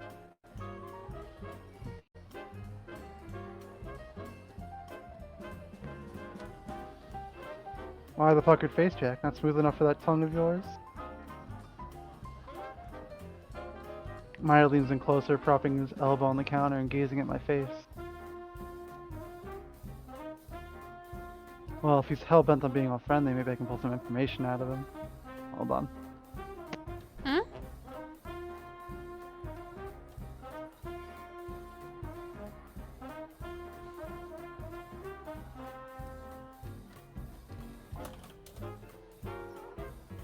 Oh no, is it too much reading?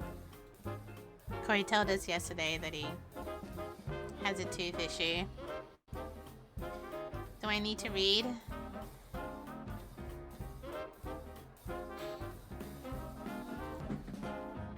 I'll be okay. It just started up again for whatever reason. Yes, yes.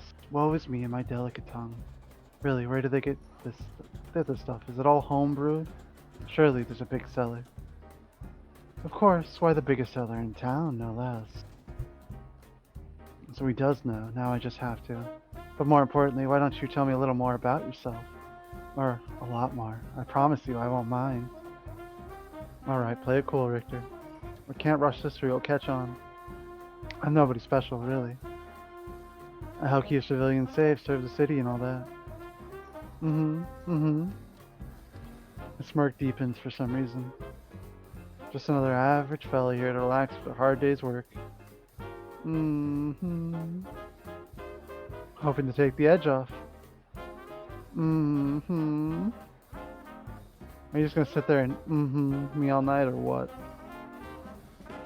Well, I don't mean to be rude, but I have a sneaking suspicion that you're lying. Possible he can already tell? Was Leslie right? Am I really that bad at this? Why don't you be honest with me, Jack? Be honest with you. I'm not. Mary leans over even more, this time snaking an arm over my shoulders and pulling me in close. I swallow, trying to keep a hold of myself as his lips brush against my ear. Ooh. He can't know. There's no way he knows. You're really a Simcha, aren't you? A what? Simcha? Confused, I steal a side glance at Mayor and his eyes come back at me mischievously. A pimp, of course. Oh. What? Oh. Wait, what? Oh, you can't fool me with that act, Jack. I saw you looking around earlier for any attractive girls, subtle as a train wreck. Lord have mercy. Oh. If I have to pretend to be a pimp, I'll think I'll just run out the door instead. A little laugh spills out of Meyer before he can bite it back. Care to tell me what's so funny? Just teasing. Forgive me. I didn't mean any offense. Nor did I think you'd nearly faint on the spot. But I was quite ready to catch you. Alright, you got me. I was just, horrified that my good name might be ruined. Shook me up. Secretly, of course, I'm almost still only relieved that he didn't actually see through the lie. This was too close for comfort. Naturally, an upstanding civil servant like you was obliged to maintain his saintly reputation, right? Bartender, another round for the gentleman, if you please. And that was how I got pulled into a night of drinking with my new companion. Soon grows clear that Meyer isn't going to let anything important slip. He managed to dodge all of my questions like a pro boxer ducking punches. But I'm too invested to turn back. I know he knows something. He knows I know he knows something, but we're just dancing around the subject. And as much as I hate to admit it, it's fun talking to him, so much so that I nearly forget what I came here to do. The way he gives me all of his attention as well. Flattering, in a way.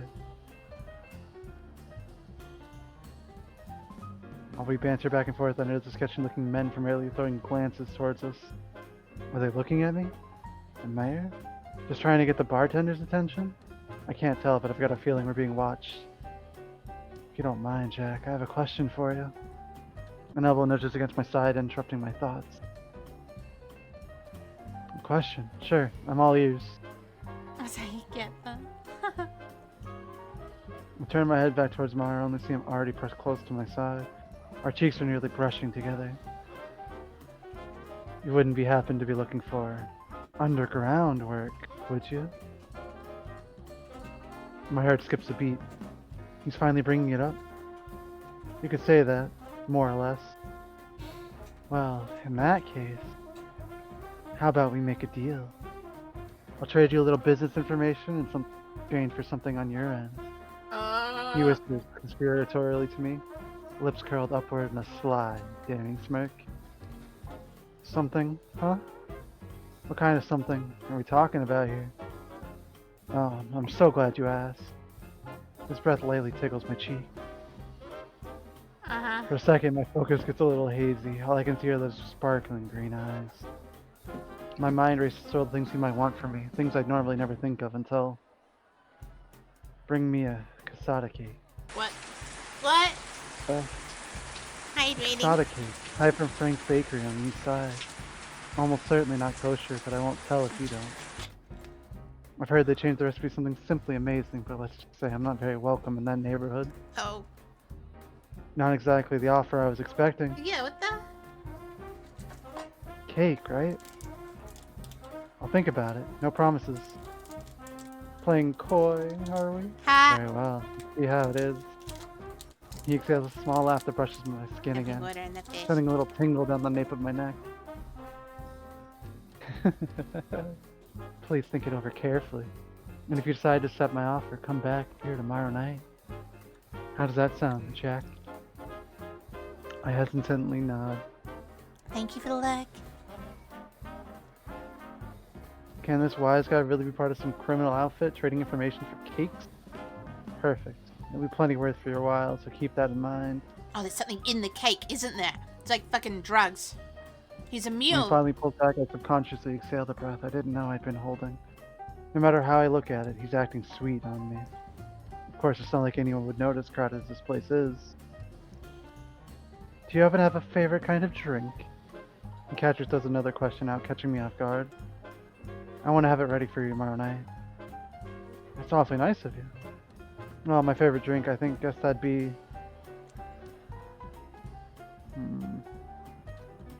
whiskey, of course. Do I look a guy drink anything else? You didn't seem to much trouble with the other drinks you've enjoyed tonight. Dick. That's because you were distracting me. Really? Am I that captivating? You were practically holding me captive from the start, so yes? He left out a low chuckle, shaking his head. There's something charming about his laugh, maybe the way it comes from deep in his chest, gentle but resonant. Whiskey it is, then, and only the best kind, as a mensch deserves. I'll make sure to take excellent care of you both and your refined palate. You're acting like I've already made up my... You're leaving? Mayor slips the last bit off his coffee and pushes it away, smoothing his hair back with one hand. I'm afraid so, Jack. I've got some business to tend to, but I do hope I'll see you tomorrow. Oh, and tonight's drinks are my treat as a small token of thanks for your delightful company. With a last knowing wink, Meyer steps away from the counter and slips into the crowd, mingling with the drunken sea.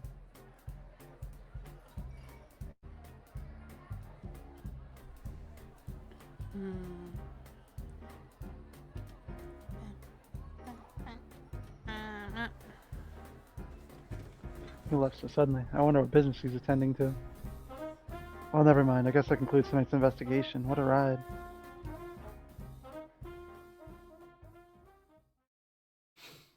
I leave the speakeasy, unsure whether Meyer pulled one over me or if I actually pulled one over on him. He's sure something in there. No one's ever swept me into their pace so fast before. I can almost still feel the warmth of his breath on my skin. Just the drink talking. Just the drink. With that poor attempt to reassure myself, I stuffed my hands in my pockets and began the sobering walk home.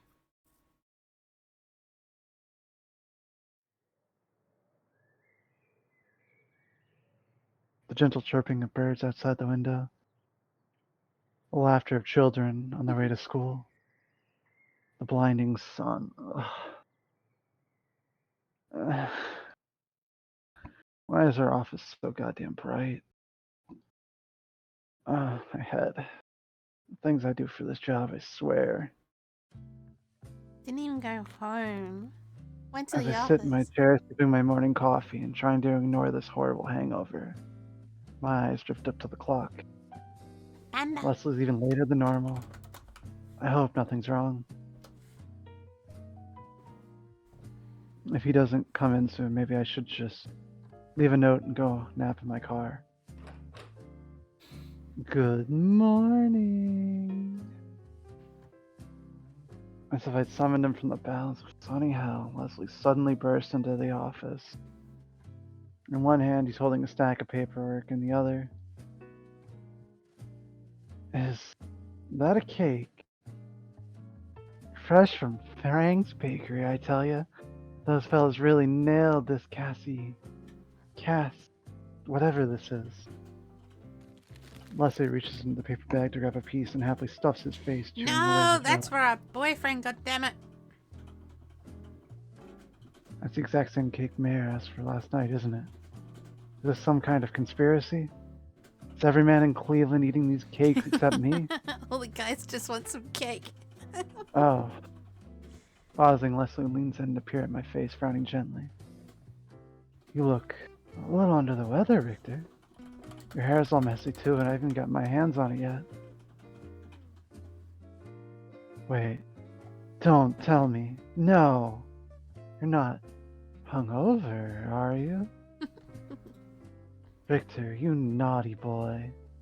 Listen, boss, could we just get to our reports? Changing the subject, I see. Absolutely shameless. Leslie, who seems to think my hangover is the funniest thing in the world, chuckles all the way back over to his office chair. Yeah, laugh it out, your system, while I sit here hoping for a spontaneous eclipse. I'll let you start off then, my little partying partner. What did you find out last night, in between shots, that is? Well, from what I heard, it sounds like the Italians aren't running the speakeasy, or even most of the liquor business. If I had to guess, it's either Big Street Gang or the Jewish Mafia. The Jewish Mafia? Oh, yeah. Hmm. It's true, they've been growing in size around here lately. Or so I've heard. He said not What kosher. makes you think it's them, though? I heard a couple fellas talking about the Italian Mafia as competition, so it can't be them. After that, the man I drank with, he was Jewish. And I have a pretty strong feeling he's some kind of mobster. Oh, tell me more. Perking up curiously, Leslie props his chin in his hands and leans forward to gaze at me from across his desk. He's got a bit of whipped cream on one corner of his mouth, but I pretend not to notice. Guy said his name was Meyer, for starters. He was well dressed, a little too confident, and should I tell Leslie about the flirting? I mean, he doesn't really need to know, but... And I'd sort of like to enjoy the memory without being scolded, but... And?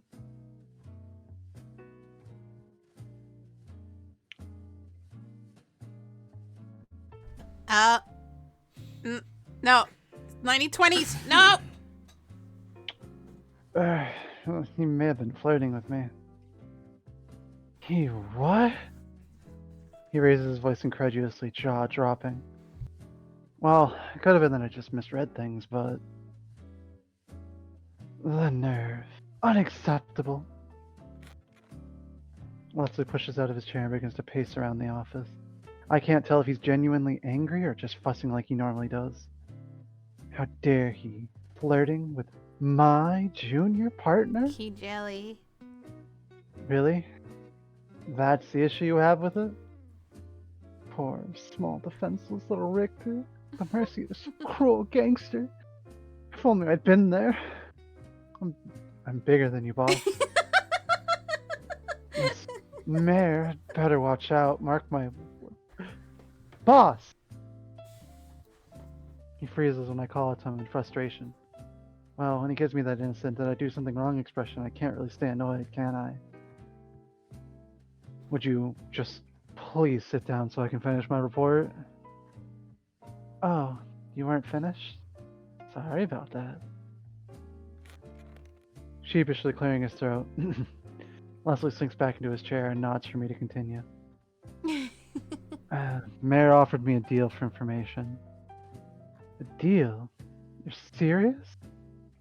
I nod, barely resisting the urge to rub my forehead. Details on the mob in exchange for... This is so ridiculous, I can barely say it out loud. In exchange for a cake. Oh, come off it, Richter. Tell me what he actually wanted. I know you're trying to get revenge for me teasing you, but... I'm being serious, boss. He wanted a cake. Pointing at the paper bag that holds Leslie's half-eaten breakfast, I put on the straightest face I can manage. It's from the neighborhood around Little Italy, right? Obviously, that place owns by the Italian gang, so we can't get too close, but as for why he wants one, I've got no clue, but maybe a kid at home who likes them, sweet tooth, forbidden fruit. It reeks of a setup, Richter. Isn't that obvious? Leslie wrinkles his nose about the reaction I'd expected. And really, not an unfair one. I thought about that, believe me. But if it was a setup, why would he invite me back? Wouldn't it have been easier to get rid of me right there? And he could have made his offer sound more serious, too. Anyone with half a brain would be suspicious. That's true, I suppose. I still don't like it, though. Not one bit. I left out a heavy sigh, sticking a hand into the bag with his cake and tearing off a piece to idly munch on. Well, while you're having the time of your life at last night, I was chatting with Mr. FBI. Apparently, one of the city's politicians is hosting a big party at a hotel tonight. Thanks to our contact, I've got us passes inside. Because you know what's going to be at that party, my dear Richter? A lot of liquor? A hell of a lot of liquor. Probably provided by the main source in Cleveland. Leslie and I exchanged knowing looks. I can hardly see what he's getting at. So you want to scope it out for information? It's a good bet and a safe one. Once folks get drunk, there's no telling what kind of juicy information we'll get out of them. If we're lucky, some of it might even be related to our case. I wouldn't count on it. We snicker. In our line of work, both of us have seen our fair share of these ritzy orgies. I think you should come to the party with me tonight. With our smarts and my good looks, we're bound to find something out. And if you want my honest opinion, Leslie goes thoughtfully silent for a moment, then a mysterious look darkens his brow. I think this rendezvous at the Speak is too risky. Even if Mayor doesn't mean you any harm, any other mob types around there might not feel the same way. But I also don't think you're green enough to walk into a death trap. Gee, thanks, boss. When I roll my eyes, Leslie offers me a soft, affectionate smile, the kind he only puts on once in a blue moon. I'm heading to the party either way, but I trust your judgment, Richter. You can decide for yourself where to go tonight, what it'll be. As much as I hate to disappoint Leslie, my instincts are telling me Speakeasy's worth a gamble. It's a risk, no doubt about it, but one I feel I have to take. Shifting out of my chair, I approach Leslie's desk and lean over it, giving him a firm look to show my conviction. Sorry, boss. I'm gonna try my luck with Mayor. There's a lead there. I just know it. Like I expected, Leslie doesn't look too thrilled by my choice. But true to his word, he soon lets out a good-natured sigh. Heartlessly leaving your partner in the dust. So this is what it comes to, eh? Fine. I'll just enjoy the free party food by myself. Not even going to bring me back a sandwich. Ask your new friend for one. Ooh, Leslie Ellie. huffs and I snickered at playful sulkiness, although I have to wonder if a little bit of it isn't genuine. Alright. But if you go, promise me you'll station a few officers near the speakeasy, just in case something goes wrong. You never know when trouble might pop up. Yeah, that's fair. I'll make the calls this morning. Good boy. Then I won't worry. Well, I'll worry less about you. He reaches out to ruffle my hair. Luckily, it was already messy, so he can't inflict much more damage. Now, let's cannonball into that stack of paperwork. Been looking forward to it all morning.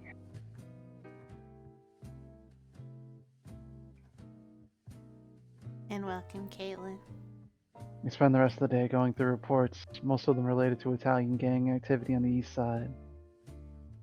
It doesn't exactly put me at ease for when I leave the office, heading towards Little Italy to pick up Meyer's cake. I keep picturing his face, and my mind wanders to how he might react when I hand this to him. Will it really make him happy? Aside from this distracting thoughts, though, my bakery trip is an uneventful one. Prize cargo in hand, I end up at the speakeasy just as night's settling in. Welcome, sir. Please enjoy your night. The doorman gives his customary greeting, and I casually nod while stepping past. Here I am, detective on a risky job. Ellie coins. Shuffling Interesting into a intro. speakeasy with a cake and a paper bag like some kid holding on to a school lunch. Not my finest moment.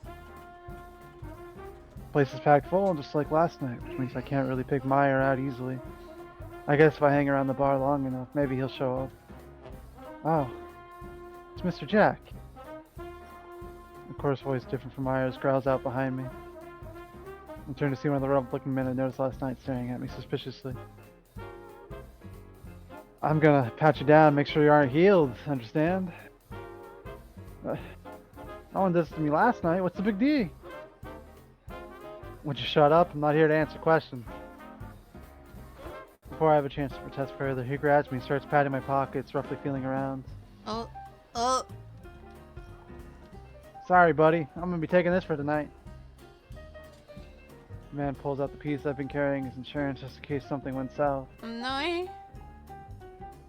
Well, now I feel even more like a defenseless kid. Great. Just don't pull any dumb moves and you'll be fine. We like to keep things real cordial around here, got it? Yeah, I got it. Good. Then we'll be heading back to the back room. Yeah, he just grabbed his gun. Whatever you... Wait. The back room?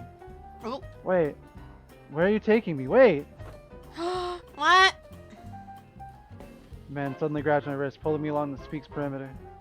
My heart starts to pound in my chest. What am I getting dragged into? I told the officers not to get too close to the place unless I was gone for a while, but who knows what'll happen in the meantime.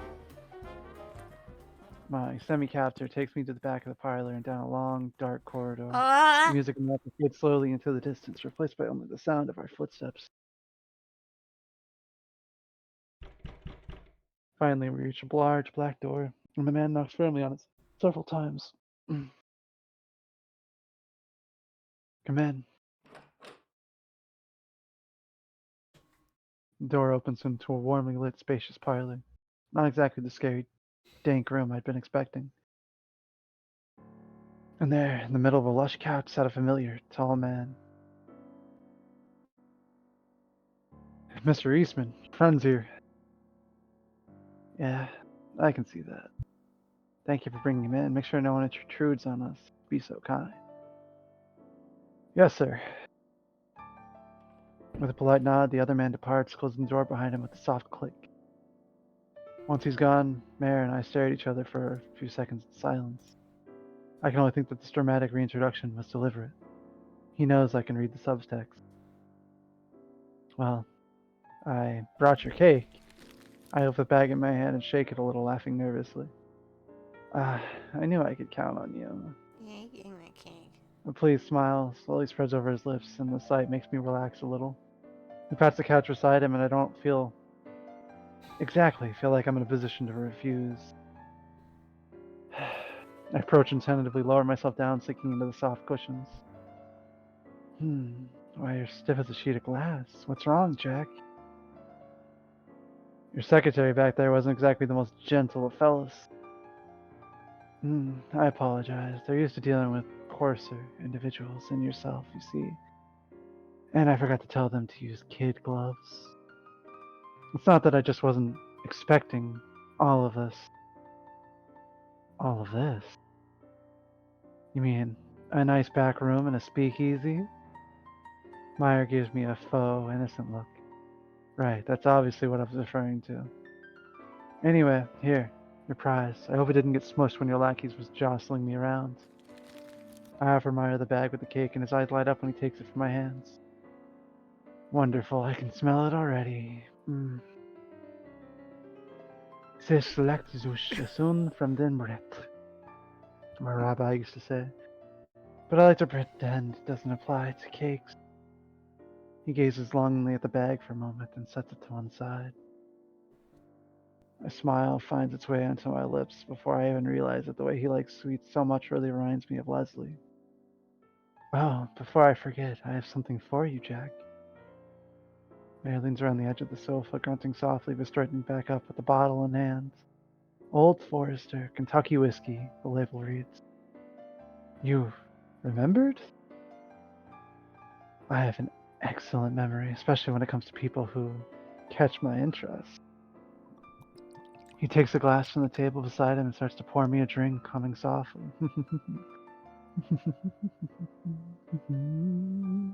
I notice that he's already got a half-empty cup of coffee for himself, black as the night. This is a quality product right here, I promise. There's no Ed involved. Mayer hands me the glass, letting his fingers brush against mine for a moment longer than necessary. Thanks, you're quite the host. You expected anything less? He turns out a little bit on the sofa, propping one elbow against the back so he can gaze at me head on. Feeling slightly embarrassed under his stare, I took a curious sip of the drink. Damn, it goes down so easy. Good enough that I can see why you're not serving it out there. A man has to make a living, unfortunately. Buying and transporting high-quality goods is expensive, not to mention risky. I'd much prefer to serve good liquor over the common swill, but it's not quite feasible yet. He pauses for a thoughtful moment, though his eyes flick back to my face soon after. Well, about that information, I'm assuming you're still interested in work. As I nursed my drink, Mayor begins to describe the main mafia figures in the city, along with the various rackets they keep in great detail. Combined with everything else I've seen tonight, I think it confirms my suspicions. He's near the top of the underworld food chain in Cleveland. He's not even trying to hide it. In fact, I think he's just playing a game with me, seeing how far we can take this before one of us has to state the obvious. Knowing that, you would think I'd be incredibly uncomfortable right now, but for whatever reason, being around Mayor puts me at complete ease. Maybe it's his disarming, casual mannerisms or the soft and smooth way he speaks. There's nothing aggressive or thug-like about him. He's perfectly composed. Occasionally he shifts on the sofa beside me, brushing my leg with his own in a way that can't possibly be an accident. I can't tell what's going on behind his twinkling green eyes, but there's something playfully devious about the glances he keeps giving me. And I think that would make our trade just about even. No? Oh, Chloe got Finished his abs. thorough description with an impish wink, taking a sip of his coffee.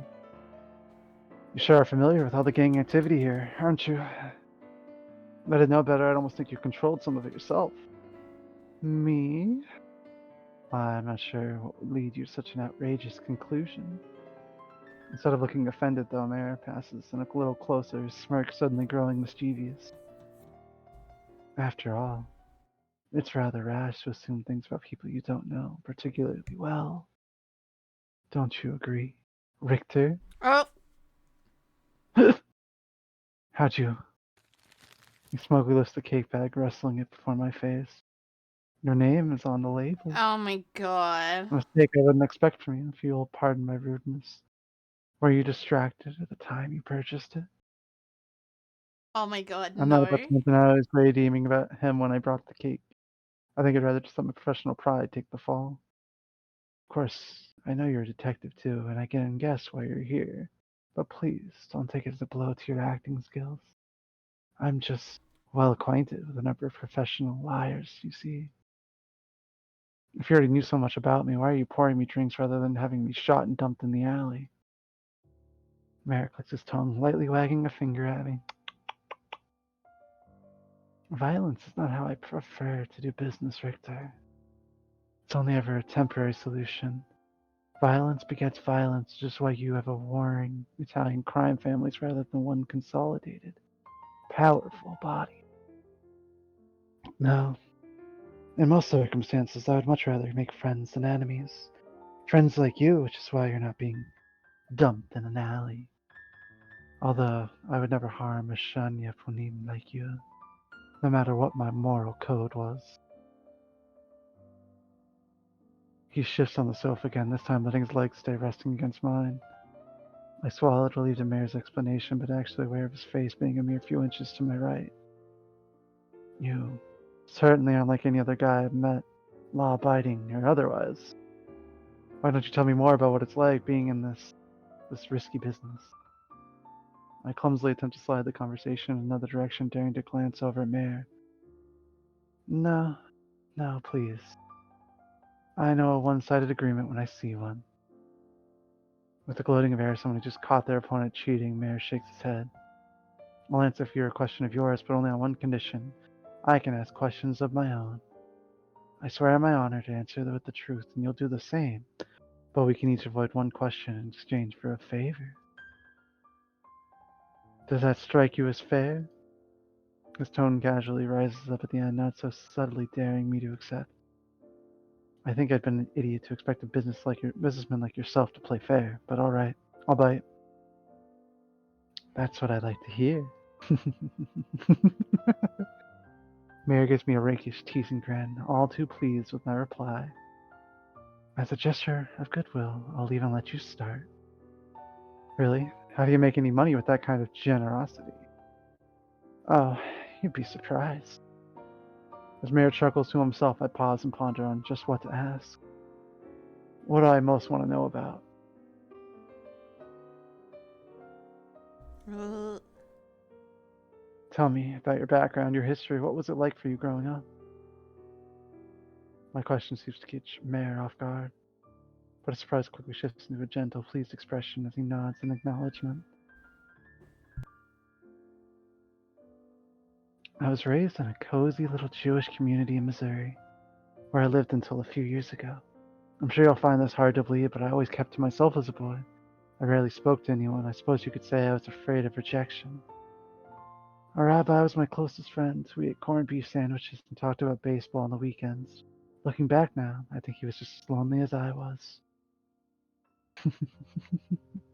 He chuckled softly, gaze flicking down to the coffee table and lingering on his cup. I can't imagine Mayor ever being withdrawn. I guess he didn't develop his charisma until later. Several days after my bar mitzvah, a few boys who I'd never seen before approached me on the street. Mayor, they said, you're a tall, strong guy. Why the hell are you playing with the rabbi instead of making money? I realized I didn't have much of an answer. We formed a merry little crew. It was enjoyable to have that kind of attention from my peers. My desire to fit in was why I began doing jobs with them. Eventually, my name garnered a certain reputation. Association grew, people started looking up to me, and somehow I ended up on top of it all. Mayor's eyes returned to me. I can't really read the true emotion behind them: nostalgia, regret, or satisfaction.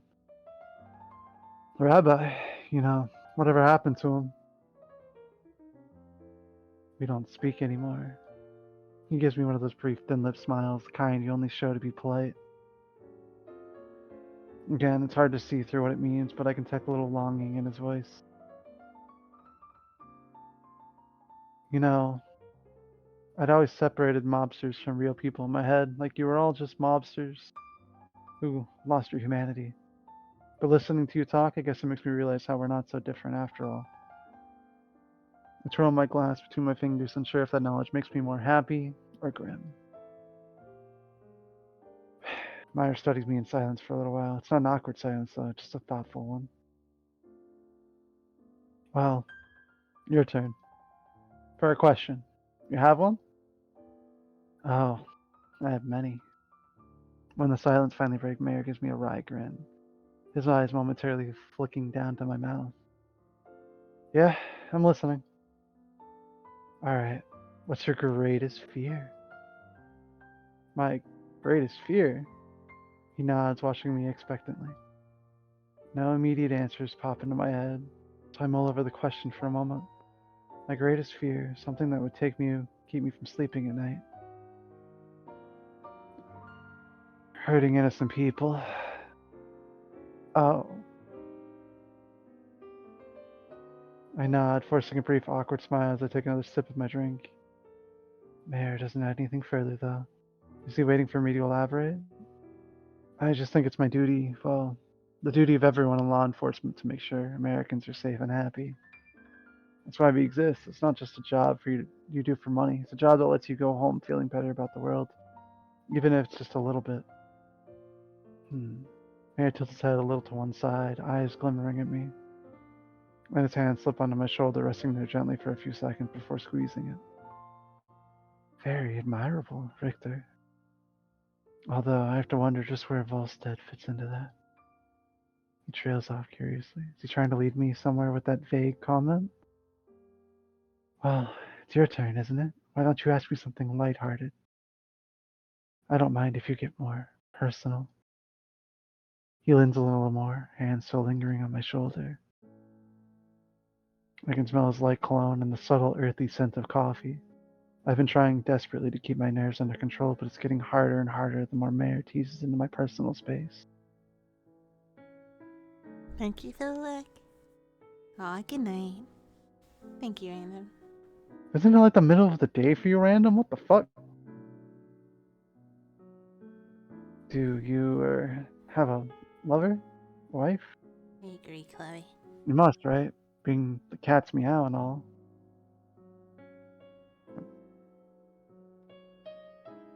Nah.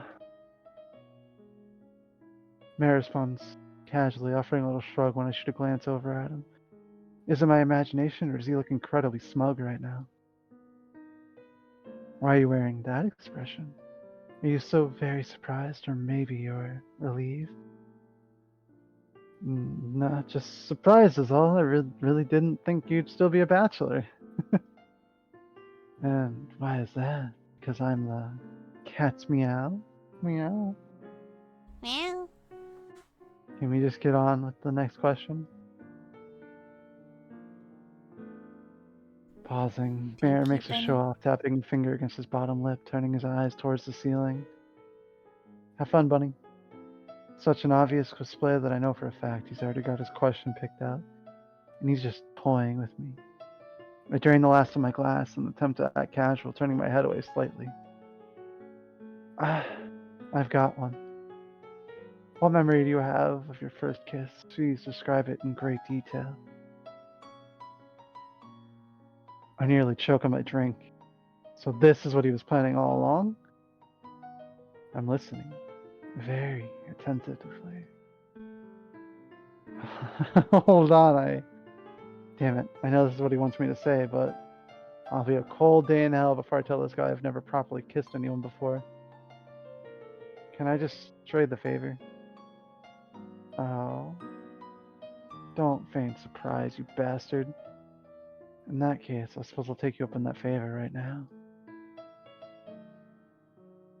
I reflexively squeeze my eyes shut, sucking in a breath. Feels like my chest is going to explode. Richter, what are you doing? I reopen one eye to see Mayor staring at me quizzically. I thought he... No, of course he wouldn't. He's too much of a gentleman. Just a little dizzy from the drink. So, what do you want from me for the favor? Well, you'll probably think me a fool for saying this, but... Reaching for the bag at his right, Mayor lifts it up and sighs happily, slipping his hand inside to unwrap the cake. I'd like you to share it with me. Share? The cake? No, it's pulling back the paper, wrapping to reveal the delicious-looking spongy white dessert. I'd feel guilty enjoying it by myself, especially considering you brought it for me. So, I'd prefer we savor together. Does that sound agreeable? I haven't had a thing since lunch, so you're asking the right guy. Should we just cut it in half or what? No. You're going to feed it to me. Oh, hang on, wait. Lincoln Mayor, unsure if I heard him correctly. He gazes back at me calmly. It's not quite as smooth. I definitely didn't mishear that, did I? If you want, then should I go get a fork, or... That won't be necessary. Come, take a bite. Mayor offers the cake to me along with a daring raise of his brow. I feel like I just walked right into a trap. Well, I knew that from the beginning, didn't I? And I came here all the same because I wanted it to happen. I take a small bite of the cake, let the fluffy sweetness rest on my tongue. Then, Mayor gently curls a finger under my chin, gradually closing the distance between us. His chest presses against mine, pinning me to the back of the sofa. There's no need to be embarrassed, Richter. He breathes those words against my cheek, pulling my jaw down ever so slightly to part my lips.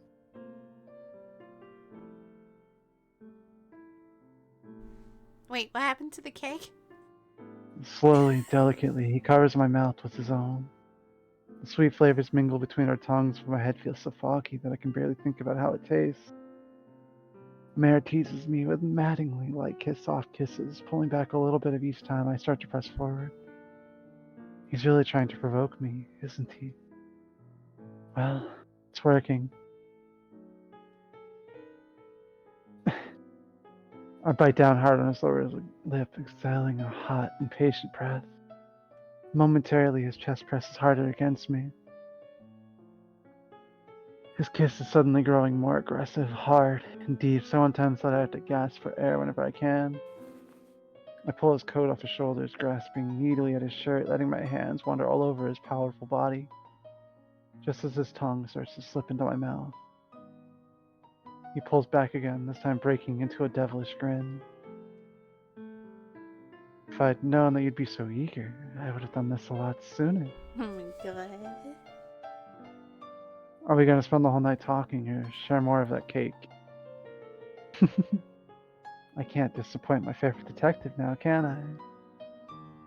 Mare, it would be horrible if you clapped me in shackles and brought me in for interrogation, after all. You sound pretty excited about that idea, actually. Can you blame me? Mare swipes a finger through the cake's icing and presses it past my lips. I suckle on it without hesitation, laughing the sweetness of his fingertip, a faint moan leaking from my throat before I can contain it. Richter.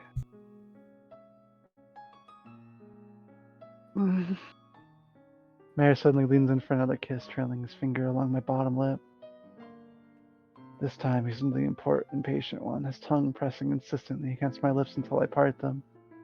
It greedily swirls inside my mouth, tangling with my own tongue as Mare presses me roughly against the couch.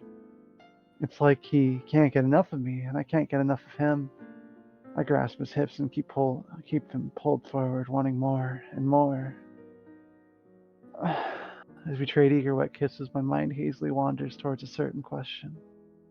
What am I really doing here? What am I really doing here? Am I trying to live out some detective, seduced by mobster fantasy? Or is it like Mare said? Are we just two men outside of our opposite professions savoring each other's company? If Leslie could see me right now, I don't know what he'd think or even if he'd find it excusable. But if I'm so easily turned away from my duties by a gangster, maybe I was never cut out for this line of work to begin with.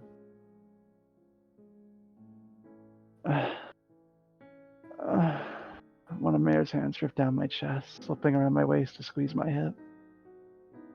I normally wouldn't do this on a first date, especially since I'd like to give you a reason to come back. He heatedly murmurs a string of words in between breathless kisses, not giving me a moment to reply. But it doesn't really feel like you'll need too much convincing. His fingertips tease along my inner thigh, sending shivers through me from head to toe.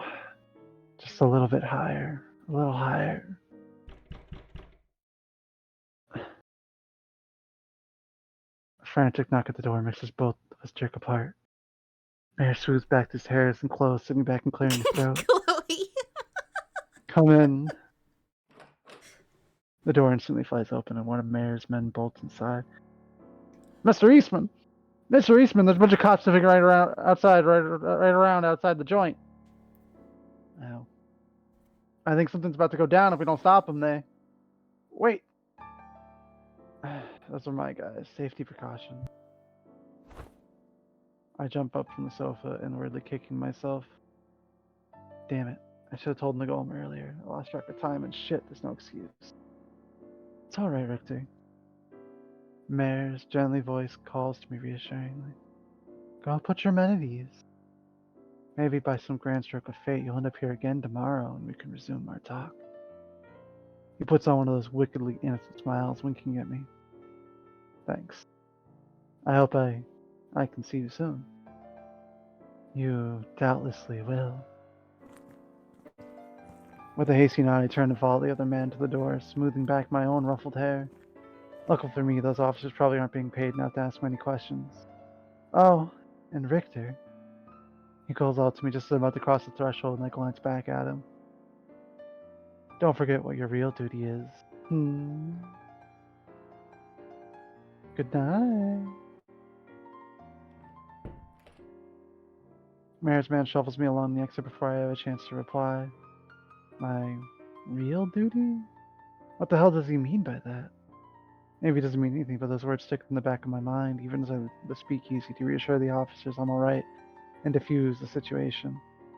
Hopefully I'll get a chance to see Mayor tomorrow, and I'll ask him then. My heart's still pounding from the end of our talk.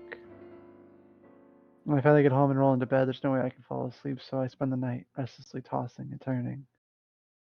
I'd rather be hungover than this. Jesus. Infatuation doesn't fade away half as easy.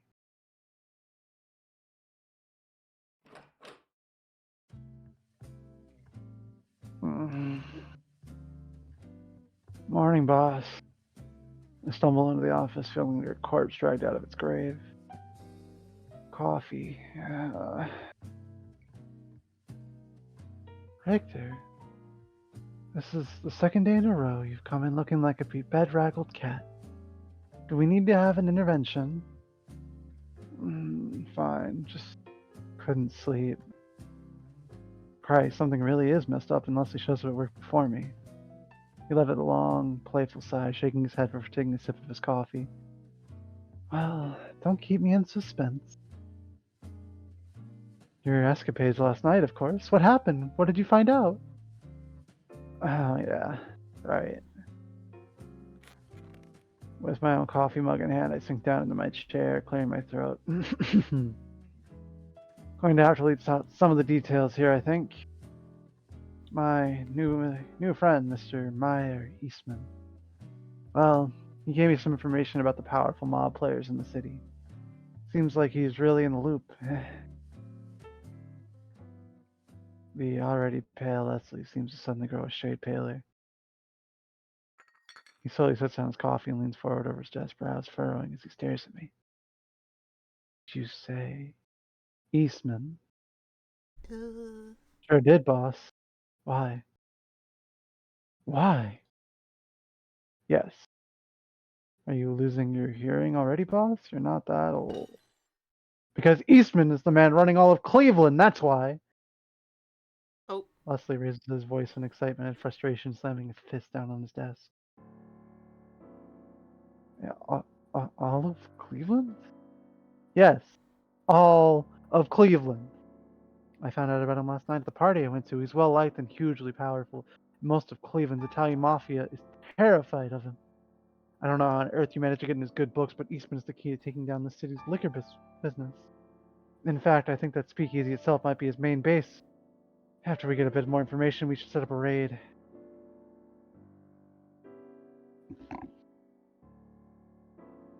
I figured Meyer was powerful, but I had no idea he was running all Cleveland. Leslie's right, obviously. Our department is supposed to be working with the FBI to enforce prohibition here, which means shutting down criminal outfits. This should be a huge step forward. If that's the case, then why do I feel so reluctant? It's not like Mayor trusts me. In fact, I'm sure he doesn't, but I can't imagine putting him behind bars. Last night was probably just a game, his attempt to manipulate me onto his side. You know, it didn't feel like that at all. Oi, Richter.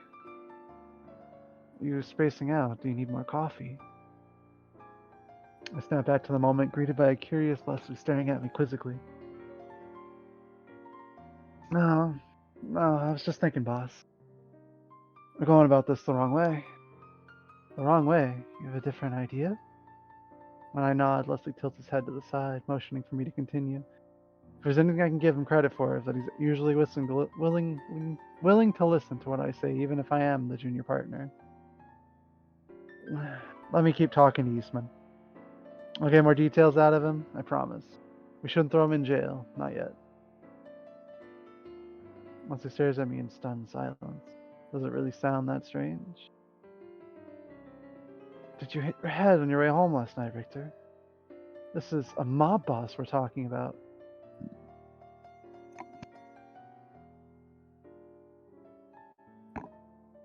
I don't know. He's dangerous, not in the line to be the next pope. I don't know what he said to you, but you shouldn't believe him. Just because he hasn't killed you yet doesn't mean he won't once you've outlived your usefulness. Haven't you thought about that? His frustrated, skeptical words echo my own thoughts, as much as I hate to admit it. Maybe it's stupid to try to deny them, but before I can control myself, I blurt out the first thing that comes to mind. He's not a murder machine, Leslie. He's not a one-sided villain who was born bad. uh, Sure, most mobsters out there are ruthless bastards, but so are a lot of normal people. Mafia guys aren't some special breed, evil to their rotten cores. Meyer, he's a businessman. He's using the law for profit, I know that, and I'm not saying I think it's right. But after talking to him, spending time with him, seeing how he's just a guy like any other.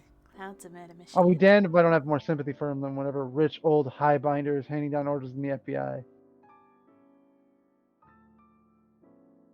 Leslie stays quiet, biting his bottom lip, a nervous habit of his and avoiding my gaze for a time. I never raised my voice at him, nor anyone else for that matter. I instantly feel a little sheepish about it, but I didn't know how else to express my change of heart. Finally, Leslie rubs his eyes with one hand and gently sighs, a small smile twitching at the corners of his lips. He stands up from his desk and walks over, giving one of those affectionate, "What am I gonna do with you" looks. I guess I'm not all that surprised. You've always been compassionate and honest, probably why you're a terrible liar. He pauses, reaching out to gently ruffle my hair. There's still a weird crease in his brow, but I think he's trying his hardest to believe in me. If you really think this man isn't out to just screw us over, then you'll be of use to this investigation somehow. Then I suppose I'm willing to go along with it for a little while at least. Boss! A little while, I said. Hey, what? I jumped out of my chair and pulled Leslie into a hug, tightly squeezing his wiry frame. Aww. He stiffens for a moment, but eventually wraps his arms around me, too, softly patting my back. I sure hope you know what you're doing, Richter. If something ever happened to you, well, let's just say I have a hard enough time living with myself already. Why? Because you're so high maintenance? Exactly. You know how many times a day I have to feed myself? It's very difficult. And having guilt on my shoulders won't help things any. I'll be fine, boss. Don't worry about me. As we pull apart, I gaze down into Leslie's face for a moment. He still doesn't look fully convinced, and it's perfectly reasonable. We're paid to be suspicious. I'll bring him around to the idea eventually, if everything works out. He's open-minded to just about anything given enough time. Except vegetables, maybe. After we discussed things a little more, Leslie and I settled about our usual routine of paperwork calls and more paperwork. It's not like our work normally flies by, but today the hours seem especially long. At least evening rolls around. When I head outside, my feet start to take me down a familiar road before I even realize it. Thank you for the look, Chloe. Good night. Have a good night, Chloe. Welcome, sir. Please enjoy your night. Loud music rushes over me in a wave. The familiar sea of dancers, lights, and sparkling glasses. This place is starting to grow on me. To my surprise, I spot Mir, already standing by the bar, a cup of coffee in hand as he chats with the bartender. Should I go up to him? I don't want to come off too strong. Maybe I should catch or strike a conversation with someone else and wait for it. Just as I'm over, my plan Meyer's gaze meets mine.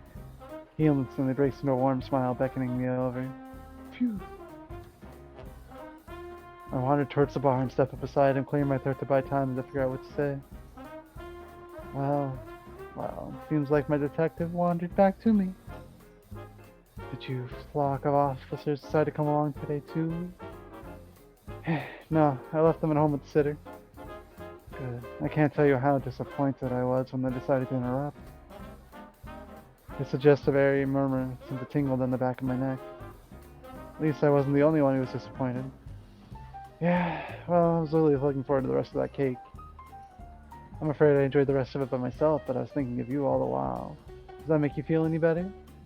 Not one bit. He ate all the food. Dump him. Omar lets out one of his deep chuckles, low and comforting. It always seems like it's sly. Face of Marks melts away for a split second whenever he laughs, betraying something vulnerable. Listen, Victor, if you'd prefer, we can always linger out here and talk. As much as I want to savor all of you in private, I'm more than happy to just enjoy your company, discovering what flights or fancy we have. I probably shouldn't have said that. I imagine my seductive air and mystique is all but ruined for you now. No, I hadn't even... Never mind.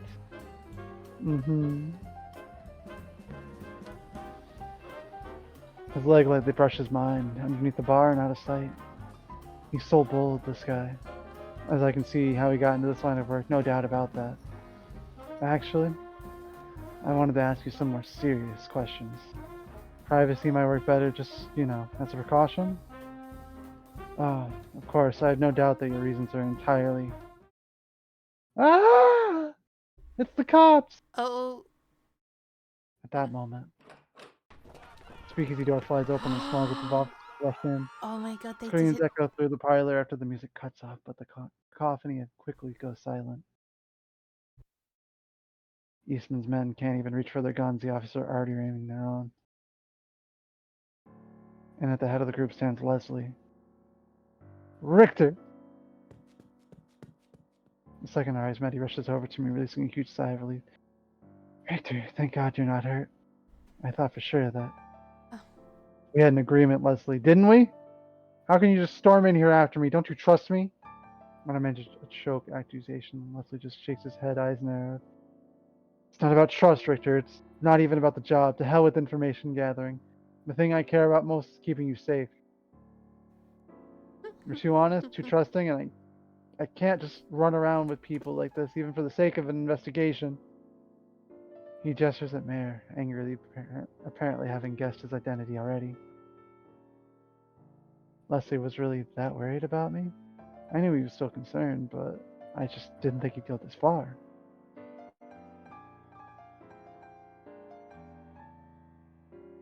Mayor, who's been entirely silent this whole time, watches us with a carefully measured expression. How can he be so calm? He had no idea this was going to happen, did he?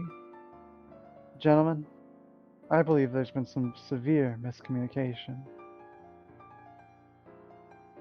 Please, Mr. Leslie, tell your men to lower their weapons, then we can discuss things calmly without the threat of accidental bloodshed. Agreed? Leslie hesitates. There's a very strange degree of trust going on here, but I get the sense that neither of them wants it to end in violence. I know Leslie hates hurting anyone, even criminals, and Mayor doesn't seem the type to enjoy it either. Understood. He signals to the officers who slowly, reluctantly lower their guns. The tension in the room eases a little bit, though it's still far from calm.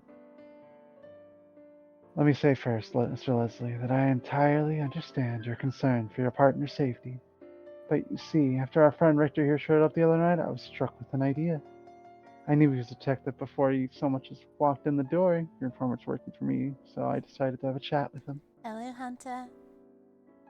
You mean back there that was... Don't get me wrong, Richter. I was enjoying every second of it. But I've been looking for a way to work out an arrangement with the law in Cleveland for some time. You're a hard-headed sort here, let me tell you.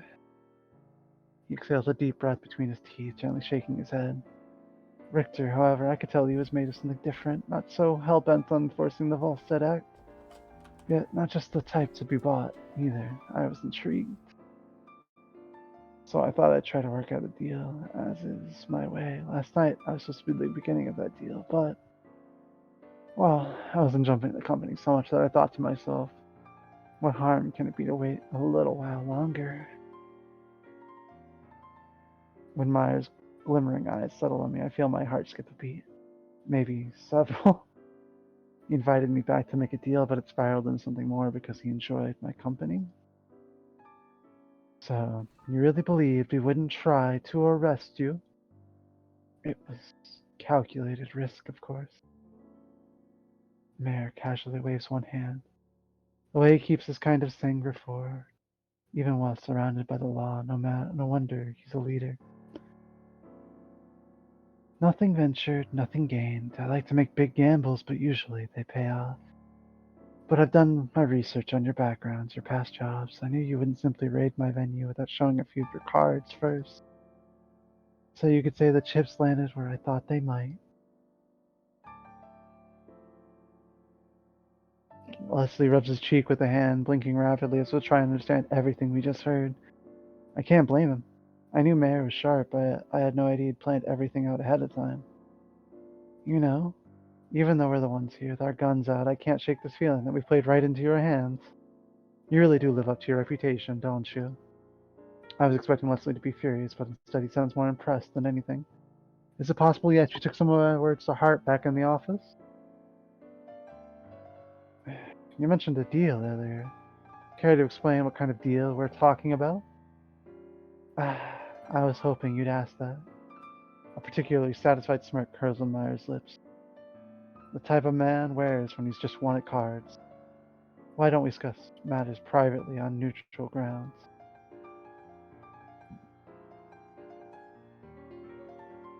I'll even let you pick the spot. All of us disarmed, with a few of our men waiting outside.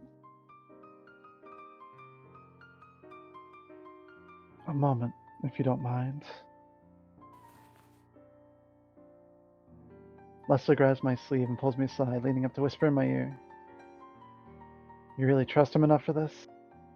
Normally I'd say it's suicide, but this mayor, he's not like any other man I've ever met. It's like talking to the chief of a big corporation, not a mafia leader. He scratches his head, clearly baffled. It's not like I can blame him. I felt the same way when I first met Mayor the other night. I know he doesn't mean us any harm, boss. He's still a gangster, I can't deny that, but... I paused, swallowing. Better word things delicately, or else Leslie might catch on.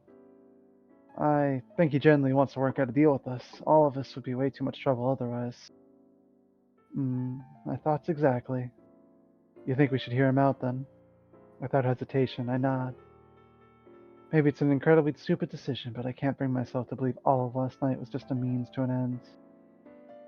If you don't mind me saying, Mr. Leslie, I gather you're the type to take precautions. Mayor pipes up airily, and we both glance over towards him.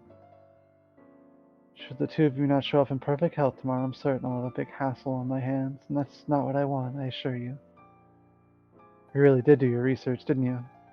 It's a favorite hobby of mine. So that means you know what size underwear Richter has. Boss! I'm afraid you'll have to barter for that information. Oh, you drive a hard bargain, don't you? I like that. Elaborate. Great. Just great. After a little more discussion, the three of us settle in a hotel room for our meeting spot. The unfortunate patrons who had to witness all that, well, they're sent home and promised free drinks when they come back. In this day and age, that's probably enough to risk being shot. Once that mess is sorted out, the three of us head to the hotel with their respective men. I can't even begin to imagine how tonight will end, but I have to hope for the best. To continue the story, pick different choices and play through lessons throughout. Both routes lead to one ending, but you'll need to understand both sides of the story. So I have to go back to be able to continue this. What? All right.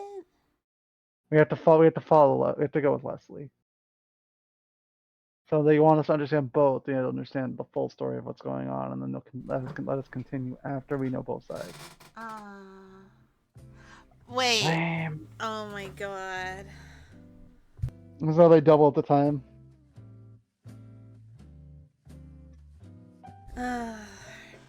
Hurtful remarks aside, it sounds like you're all prepared. We'll meet back here tomorrow morning to trade reports, drink coffee, eat donuts. Is it my imagination, or is we drooling a little? And decide our next plan of action, of course. Understood? Loud and clear, boss. I gave him a lazy salute before turning towards the door, smoothing out my vest. Richter? Please be careful. Watch yourself, stay alert, don't do anything I wouldn't do. Like what, skipping out on the job to get cannoli? I'm serious, Richter. You're my partner. I don't want to be turned into Swiss cheese by a Tommy gun or something. He would use a food metaphor. So promise me, you'll be careful, alright? I worry about you whenever you're off solo.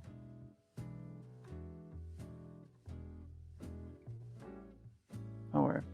I feel like a kid trying to get permission to leave home. He doesn't know I've done other undercover missions, right? No need to worry about me, boss. This may come as a surprise, but I can tie my own shoes, too. Oh, so you've been letting me tie them so I wouldn't get my feelings hurt? Richter, I'm touched. He watches me a playful grin. It doesn't do much, mask concern still in his voice. I know him well enough by now to see through his mask, for better or worse. Fuck. I really don't want to do this again. Yeah. I feel really bad. It's like... I thought I was getting near the end. So did I. I thought it was only an hour long. So when they were like, "Oh, play it all again," I was like, "What?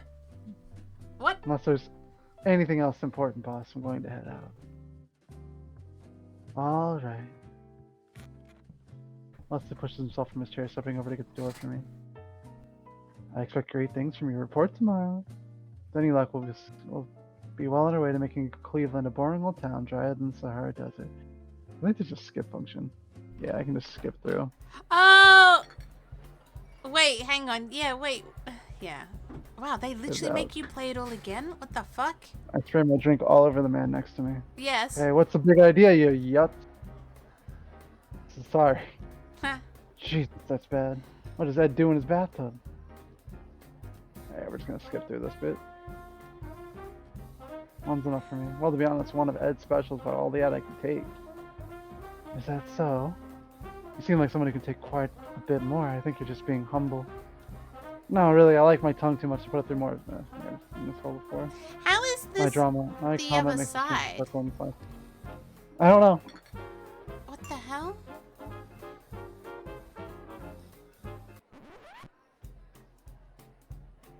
Yeah, what the hell? This isn't the other side. This is just us playing it again.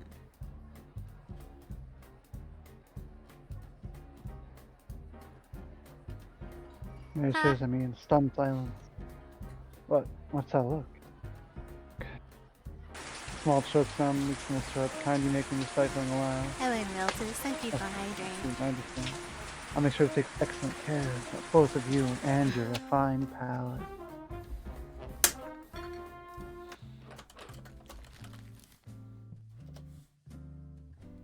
At least I'm very hydrated. He may have been flirting with me. He what? He raised his voice incredulously, jaw dropping. Well, could have been just that I misread things, but the nerve, unacceptable. I feel like we're just gonna get the same results at the end. They're gonna be like, play the other side. But I think he's right about the hotel party. The boss flows as freely as the liquor, and believe it or not, they spend more time on the job with him. Now we get the Leslie side. Okay. Okay. Leslie, work is quality entertainment in and of itself. Okay, boss, you've won me over. Party it is. Attaboy, Richter. Leslie spins around in his chair, top speed, apparently thrilled by my reply. Just make you play it all again. Hopefully our supervisor doesn't decide to walk in right now.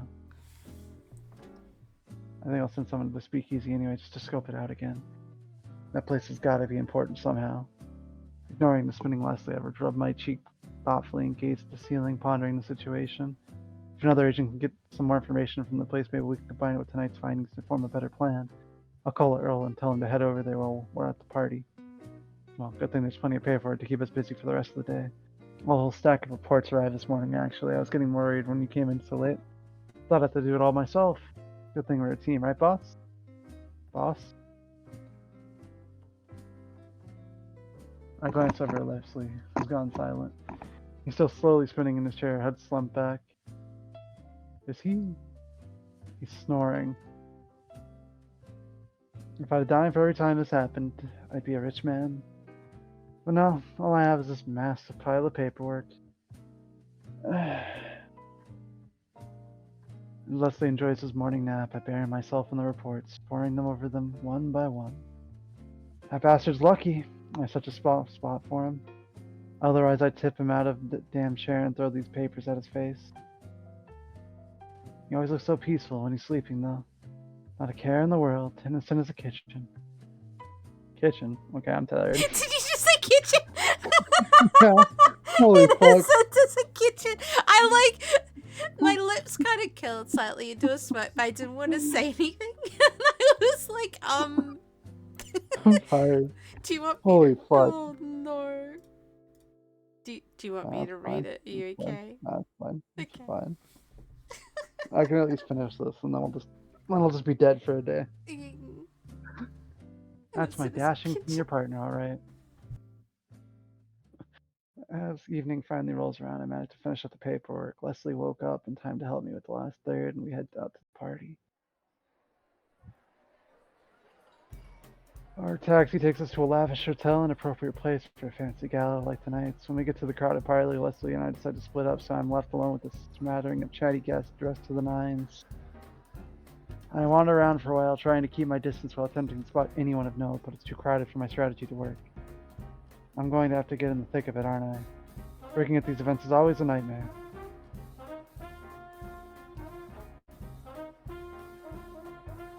I might pick up some useful tidbits if I get closer to the guests. They sure sound chatty. Wine will do that to you. Stuffing my hands in my pockets, I casually stroll a couple standing near the fireplace, turning into their conversation. Well, well, well. If you aren't just the prettiest little doll one is raised.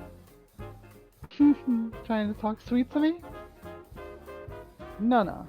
I'm just telling the truth. Remind me of the vamp just a little. Why? That's all. Ah! What? How dare you? Get lost. I'm through with you, Cad. I'm a charmer. Reminds me of my own lack of a love life. It's tough to find this time, let alone a dame who needs worth chasing. Love's just too hard to worry about, isn't it? Especially since I've already got my hands full with Leslie. God only knows how I could look after someone else, too. I do get a little lonely now and then, but I guess that's just part of the job. Wait, what am I standing around brooding for? Damn it! I didn't come here to feel sorry for myself. I can't do that at home. Sighing to myself, I turn around and start scoping out a more promising group to join. Richter. A sing-song voice suddenly calls out my name, floating over the loud chat of all the guests. A very familiar sing-song voice. Boss? Boss, you? Ah, there you are. Whoa. Leslie comes half stumbling towards me, crashing right into my arms. Oh, he drank. I managed to catch him considering he's lighter than a paperweight, but I can't get him to stay upright. He keeps something back in onto me, not even attempting to stand straight. Boss, just what the hell are you doing? Shh, not so loud. We're blending in, Richter, blending in. He is completely smoked, isn't he? I can already guess what happened. Looks like I can barely handle a single drink and the champagne's flowing with the Nile here. Quick, take me to a broom closet. Boss, what are you? What? Shh. He presses a finger to my lips, glaring at me indignantly. I found some things out. Important things. But we need privacy. And somewhere I can put my feet up. I don't know if I should be impressed or concerned that he got drunk so quickly. Well, it's not like I can really drag him home in the state, can I? What am I gonna do with you?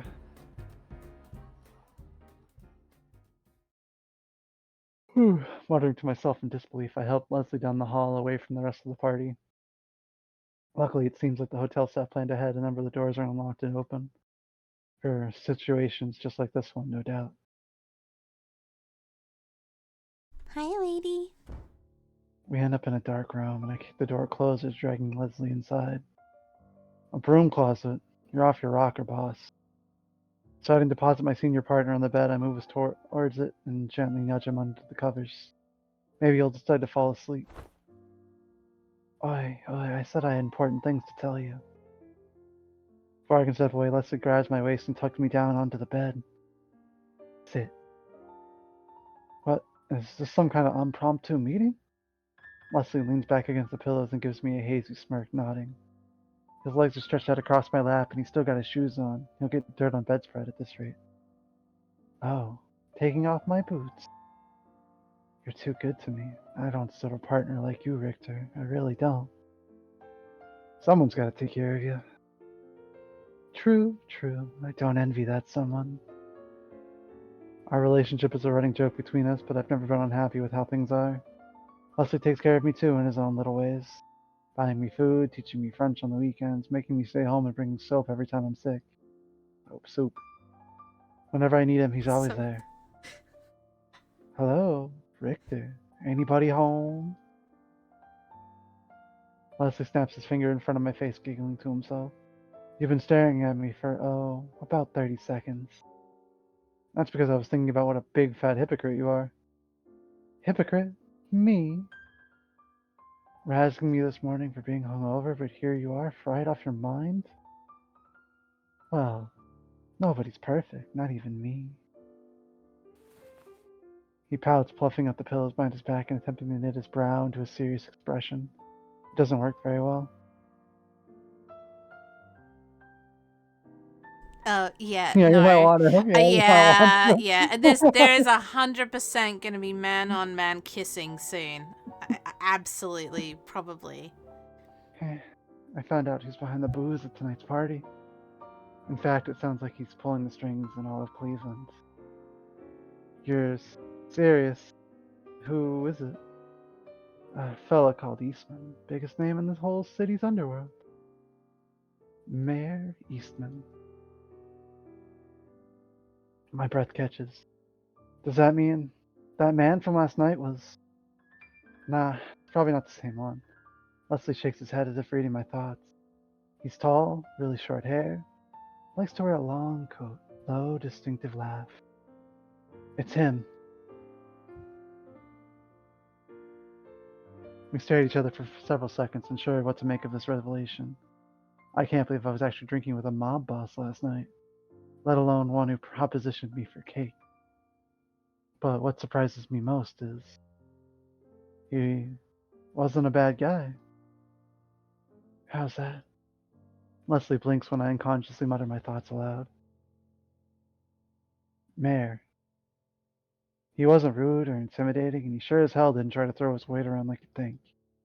I guess I'm just thrown off by how normal he seemed, like a regular Joe, not someone in the mafia. Rather than poking fun at me, Leslie gently nods, exhaling a quiet sigh. Apparently, he's pretty well liked around here. Doesn't usually resort to violence either. They say he's got a golden tongue and he always manages to work out a deal to make everyone happy. I don't know how much of it's true, but if it's then the recent fights around Little Italy would make more sense. You mean the crazy reports we've gotten recently? The very same. The Italian gangs are probably trying to regain the turf they've lost. He's half. He's right. Half of the reports I've got today were all about action on the east side of town. Mayor's men must be really putting pressure on them. Just how much of a foothold does he have in Cleveland? Leslie rolls over on the bed, a glum shadow settling on his normally bright features. I expected him to be cheery about his new lead, not so grim. What's gotten into him? You know, Richter, sometimes I don't know if we're doing the right thing. His voice drops to a soft, hesitant murmur, the first time I've ever heard him so unsure of himself. Boss. You know, helping enforce prohibition. My shock must be obvious because Leslie lets out a wry laugh. I bet that it sounds so rich coming from a drunk sap like me. You probably think I'm nuts, but to tell you the truth, I've never been certain of it all. Is it really the government's job to tell folks what they can and can't drink? Will a dry America really be a better place to live? Seeing folks enjoying themselves and relaxing, like tonight, makes me think liquor's not just for fun, it's part of our culture, our customs. It's not about getting drunk, it's about the freedom to drink, just like anything else.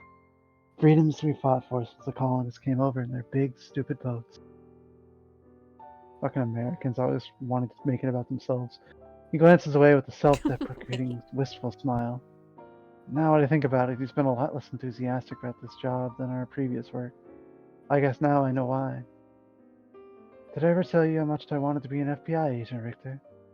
Once, I think. Mom and Dad, they always told me to keep at it. I think they believed in me more than I did.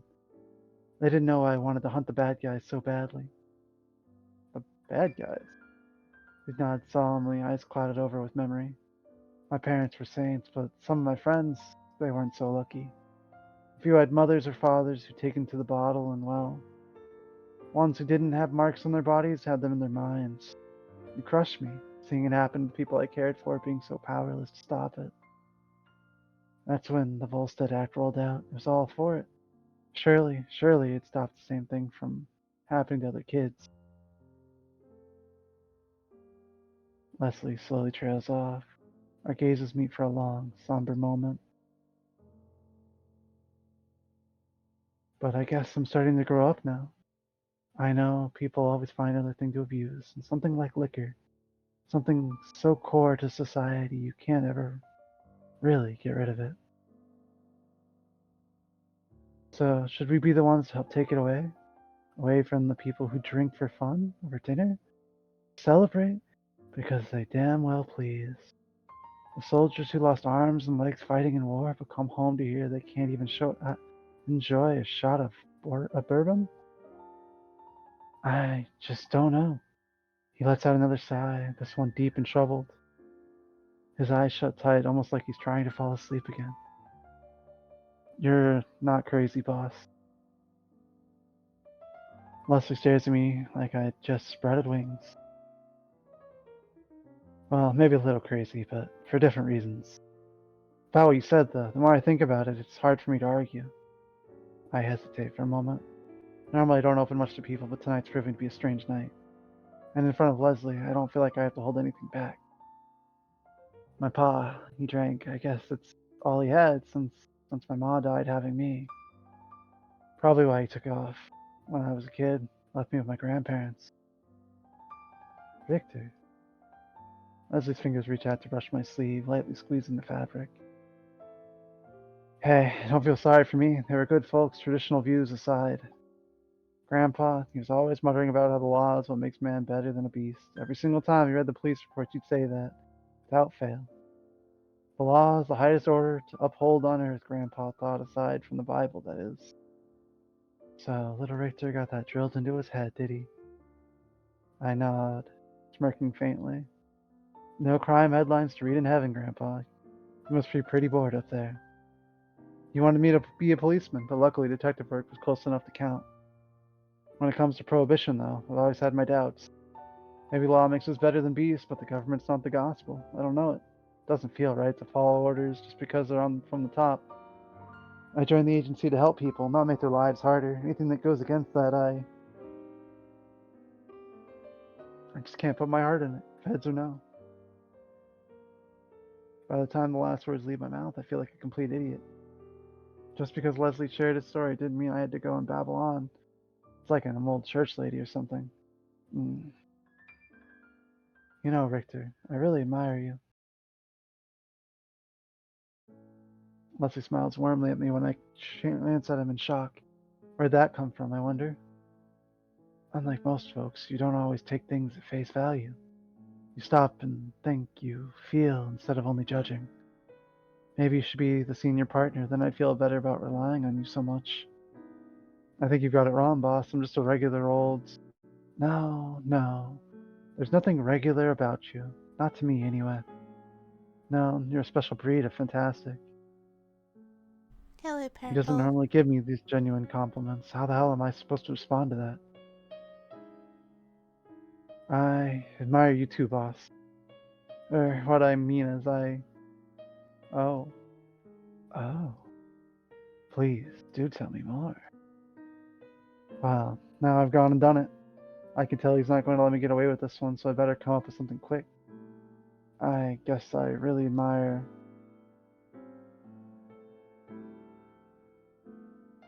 how adorable you can be sometimes. Sleeping, spinning in your chair, stuffing your face with cake.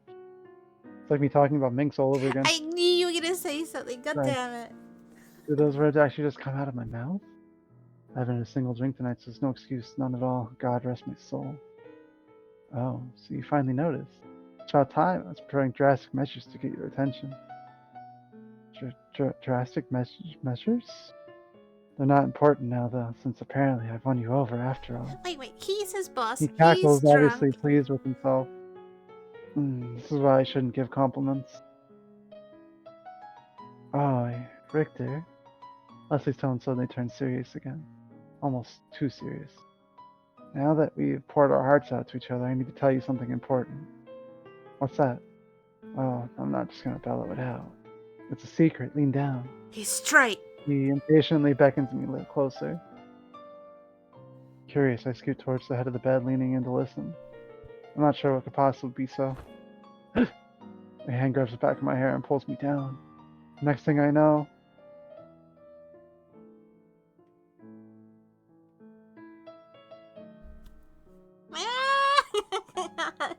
Leslie's soft lips are pressing against mine. The boss's. He's.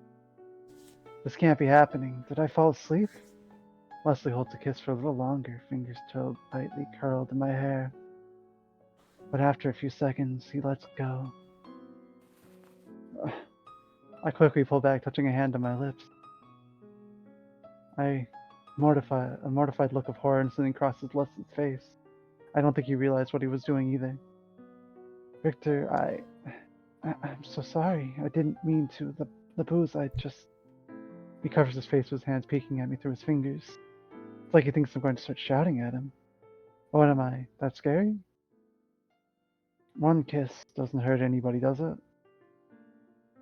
After a moment of hesitation, I leaned closer to Leslie, gently pulling his hands away from his face. He's so wide-eyed and embarrassed, I'd better savor this look because he doesn't wear it often. Just between you and me, boss. I've been wanting to do this for a long time. Richter. This time, I'm the one who kisses Leslie, pressing him into the bed. His hands floats back to my hair, fingers grabbing and pulling a lot rougher than his normal ruffles, that's for sure. He lets out a soft whimper when I nip and suckle his bottom lip, playfully tugging at it with my teeth. We share a string of light kisses, but I can't keep myself from teasing my tongue into his mouth, savoring his little mules of delight. I'm in a daze myself. We've always had a close relationship, me and Leslie, but neither of us ever dared to push beyond that unspoken line. But as I cover Leslie's lips with kisses, finally embracing him the way I've always dreamed of doing, I can't deny how satisfying it feels. I care so much for him, more than anything or anyone else. Boss, partner, friend, does it really matter? He's here with me, he wants me, and that's all I can think of. I can bring myself to care about. Les. Our lips pressed together harder, forcing me to steal breaths in between Leslie's needy kisses. He's really getting into it. Is that his thigh rubbing between my legs? I swear he's so unfairly adorable that I can't help myself. If I didn't know how he was drunk, I don't think I'd be able to keep my hands off him.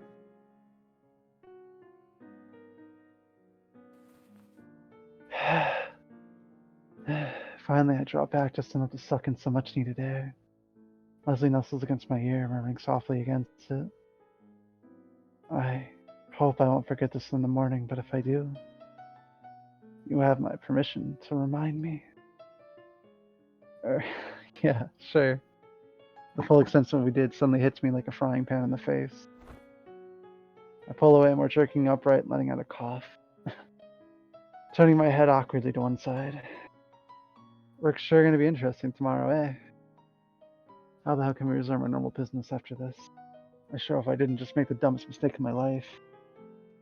Maybe we should leave the hotel and head home. It's getting pretty late, don't you think, boss? I steal a glance back over at Leslie, unsure how he responds. Has His he chest slowly passed rises out? and falls, and quiet breath flutter out from his parted lips. Yeah. You'd think I would have seen that one coming.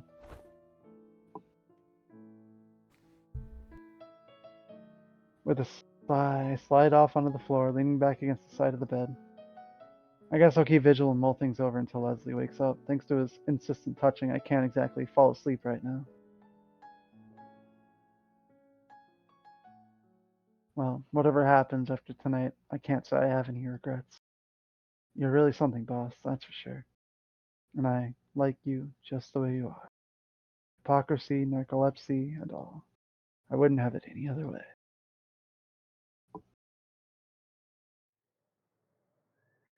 Literally.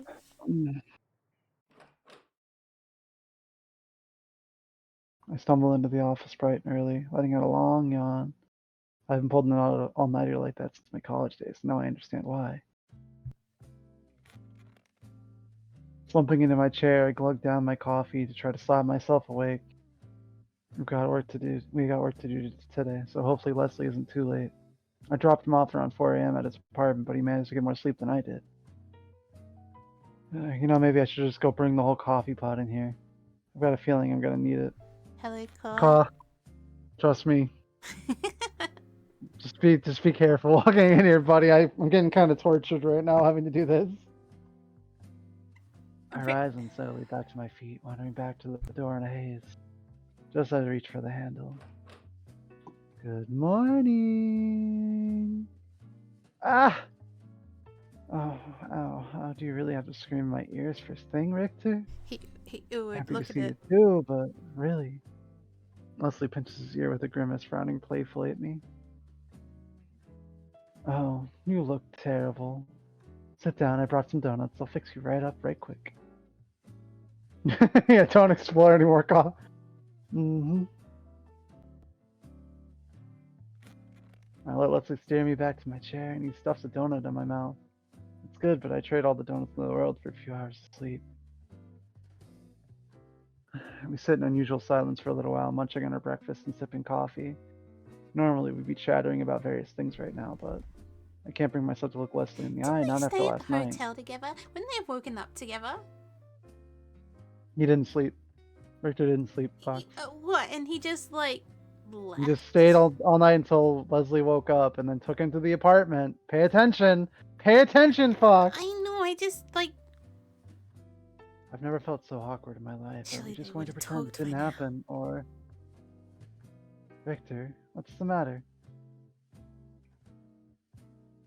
Leslie called out to me with a mouthful of donut, gazing at me curiously as he chews. He definitely doesn't seem fazed, that's for sure. Looked like a kid who just got caught peeping up a girl's skirt.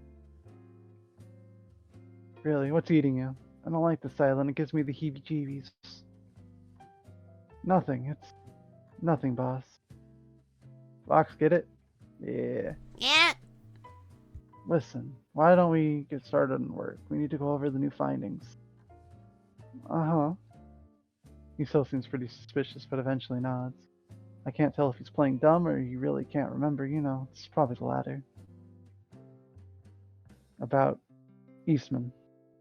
I think we need more information on everything, including him, before we go to the FBI. If we blow our cover too early, we'll risk losing out on more leads, more potential sources. We should play this smart. I agree, there's still a lot we don't know. Leslie gazes up thoughtfully at the ceiling, twirling a pen between his sugar-dusted fingers.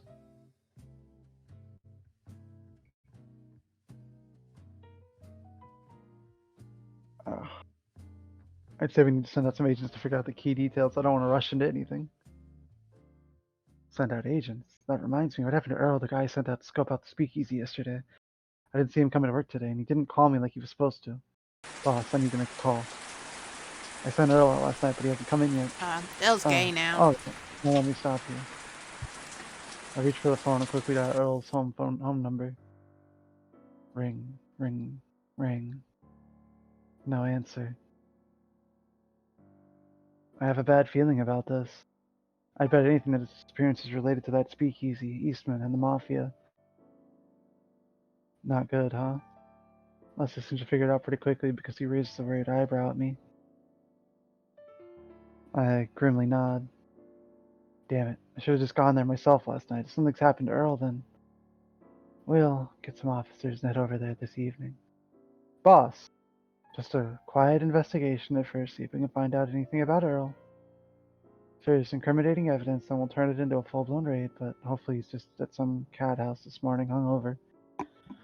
Leslie gives me a small, reassuring smile. It makes me feel a little better, even though a nervous pit still shifts in my stomach. Tonight it is, then. Attaboy, ready to go over some more reports? Ready as I'll ever be. Nah. L's eating The rest a of the day seems cake. into a blur of paperwork and coffee, paperwork and coffee. Leslie and I busy ourselves with our mountain of reports, so there's not much time for the awkward atmosphere to come back. Considering how he's acting, maybe nothing really ever happened at all. Maybe I just dozed off in the hotel room and had a bittersweet dream. Hello. Richter, hello. Two hands roughly shake my shoulders. A mild struggle open up a few seconds later. I notice how dark the sky outside is. Wait, was I? There's only one of us who can sleep for half the day, Richter. Don't try to steal my thunder. Why didn't you wake me up sooner? You were clearly exhausted. Those dark circles under your eyes make you look like a raccoon. Cute. But listen, try to get more sleep at night, okay? I can't rely on a hazy partner at my back after all. And whose fault is it that I didn't get any sleep Yeah, exactly, wait. Mr. Bright-eyed and bushy-tailed over here? What the? After we get our things together, Leslie and I prepare to head out to the speakeasy. It's already late and there's been no call from her, so something's obviously going on. Victor, wait. As I reach for the door, Leslie suddenly grabs my sleeve, tugging me back a little. About last night. I do remember it all, just so you know. Here we go, lady. This bastard. So all today was just an act? I know I couldn't pass up on that opportunity. Please don't hate me too much. But I just wanted to tell you that, well, I'm sorry. He bites his lip, averting his gaze guiltily. It's the same look he had last night after he kissed me. If you want, we can agree to pretend it never happened. Things can go back to normal. We'll just be regular friends, senior partner and junior partner. Neither of us will speak of it again. We can chalk it up to me being drunk and stupid. Mostly stupid. Leslie loudly clears his throat, fiddling with his tie. Despite his self-efficacious joke, I can tell he's being serious about this. Friendship's more important to both of us, so it's understandable, but how do I really feel about things? It's not a question of liking Leslie, but last night's situation was, well,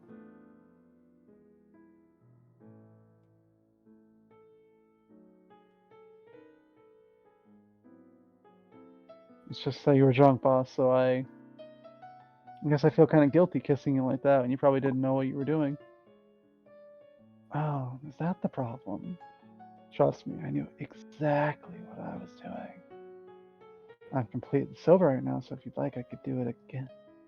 No, I believe you. Leslie snickers at my hasty response back to his normal, smug self.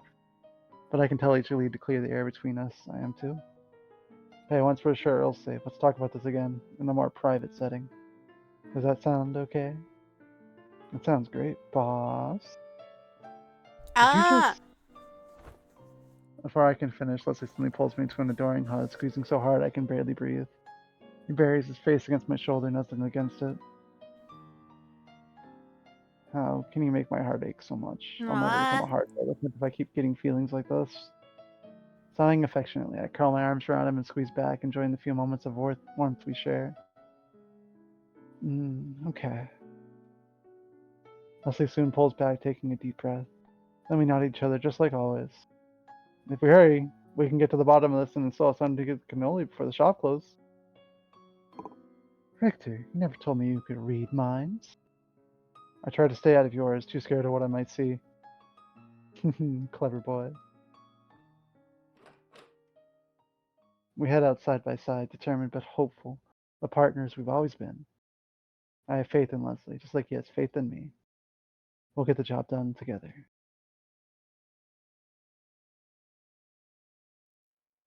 Welcome, gentlemen. Please enjoy your night. Loud music rushes over me in a wave. Familiar sea of dancers, lights, and sparkling glasses. This place is quite a scene, isn't it? Leslie murmurs at my side as we walk along, glancing around the speak. It's a little less crowded today. They must have known you were coming. Oh, low blow. As we move our way to the bar, my attention is drawn to a group of familiar figures. The sketchy guys from the other night, but it looks like there's more of them today. I nudge Leslie's side and jerk my chin in their direction. He follows my slow gesture, eyes narrowing faintly. We exchange no words, but I can tell we're thinking the same thing. Those are Mayor's men. At the bar, Leslie orders us a couple drinks just to keep up appearances. We've got to find some way to ask about Earl, but we can't risk being too obvious about it. Jack! You finally decided to show up, When a certain voice calls out over the music, I freeze. If that's who I think it is, then... I was terribly disappointed last night, Jack. The expensive bottle of honey Savolt I got for you as my sole conversation partner. Sure enough, Mayor saunters up with his usually sly grin, leaning one arm against the bar. Oh, I see you brought a friend. Mayor turns attention to Leslie, studying him for a few minutes before offering a polite nod. Leslie does the same, sizing the other man up silently, but quickly breaks into a smile of his own. Threesome? You must be Mayor. Jack was just singing your praises, and I can really see why. Singing my praises, was he? My gaze meets Mayor's, and he suggestively winks. Great, Leslie, thanks for encouraging him. Whom might I have the pleasure of meeting tonight? Leslie's the name. How do you do? Wait, he's giving Mayor's real name? Yeah. You're planning something? What the? They reach around me to shake hands, each still wearing a confident smirk. How do you do? Would I be correct in assuming you're a public servant just like Jack there, Mr. Leslie? You would be very correct. We've met through work, actually. I see, I see. Very interesting. There's something uncomfortable about this atmosphere. What exactly is going on? And you, Mayor? What do you work for? Curious, you should mention that I consider myself a public servant as well. Oh, my, what a coincidence. I had a feeling, really, the second I saw you. I thought to myself, here's a charitable man, all right. I knew it. You may not believe this, but I had the same reaction. That noble air you have, well, it speaks volumes about you. You strike me as a dutiful sort of fellow, and I respect that. No, something's definitely very wrong. There's no way either of them is being serious. In fact, it's almost like... Actually, man, I have a question for you. Pausing for a moment, Leslie glanced up at the clock. It's only a quick look, but it seems deliberate. Of course, please, go on. You don't happen to see a man around here the other night, dark, shaggy hair, pointy nose, brown eyes, walks with a slight limp? Mayor brushes a hand through his hair, slightly lip drifting to one side. It's very possible that description sounds quite familiar. But you know, Mr. Leslie, information often comes with a price. At that instant, ah! It's the cops! The speakeasy door flies open and a small group... Okay, we've seen this. Screams echo through the parlor after the music cuts off, but the cacophony quickly goes silent. As the officers pull up their guns, the mafia types grab their own pieces, pointing them back at the officers. Okay. Yeah. Leslie, what? Richter, please! Leslie sharply raised a hand at me, and I fell quiet, stunned. This wasn't the plan we discussed. I thought we were supposed to wait for more information. Must Leslie did this because he thought he'd be too soft on Mayor. I Yeah. suggest you cooperate with us, Eastman, and give us the agent's location. Oh, okay. It is slightly different. Mayor doesn't seem nearly as shocked as he should be. How can he be so calm? He had no idea this was going to happen, did he? All right, I'll cooperate with you. But please, tell your men to lower their weapons. I'll do the same for mine, and then we can discuss things calmly without threat of accidental bloodshed. Agreed? Leslie hesitates. That's a very strange degree of trust going on here, but I get the sense that neither of them wants it to end in violence. I know Leslie hates hurting anyone, even criminals, and Mara doesn't seem the type to enjoy it either. Understood. Both of them exchange looks and simultaneously nod at their men who slowly, reluctantly lower their guns. The tension in the room eases a little bit, though it's still far from calm. Let me preface by saying your man is safe. He's being held in the back room, probably properly fed and watered. In fact, he's already gotten to know most of the men. A very likable fellow. That does sound like Earl. The guy can Yep. get along with just about anyone. Why did you capture him, then? To use him as bait, naturally. Bait? Marinad's giving him a slight positive smile, although he looks too pleased with himself about it all. You see, after our friend Jack here showed up the other night, I was stuck with an idea. I knew he was detected before, so he so much as walked in the door. Your informant's working for me, so I decided to have a chat with him. You mean, back there, that was... Don't get me wrong, Richter, I was enjoying every second of it. But I've been looking for a way to work out... Okay, we've seen all this. Urgent with the law and Cleveland for some time. They're a hard-headed sort. Here, let me tell you. He exhales a breath between his teeth, gently shaking his head. Richter, however, I could tell you was made of something different, not so hell-bent on enforcing the Volstead Act, and yet not so tight to be bought either. I was intrigued. So I thought I'd try to work out a deal until he cruelly decided to leave me hanging, that is. Giving him my name was what you might call a backup plan. I knew we'd put it together soon enough and come back when he did. Capturing your agent now, that was a little more spontaneous. A little foolish, too, more than likely, but it's how I operate. His lips curl and the devil may care smirk, but he shrugs nonchalantly. You really had this all planned from the beginning. Wasn't it a huge risk? Of course, but a calculated one. Mayor casually waves one hand as if brushing away my disbelief. Nothing ventured, nothing gained. I like to make big gambles, and most of the time they pay off. But I've done my research at your backgrounds, your past jobs. I knew you wouldn't simply raid my venue without showing a little of your hand first. So you could say the chips landed where I thought they might. It's suddenly all too clear how this man became a mafia leader. You got the right mixture of planning, risk-taking, and charm all wrapped up in one dangerous package. Phew.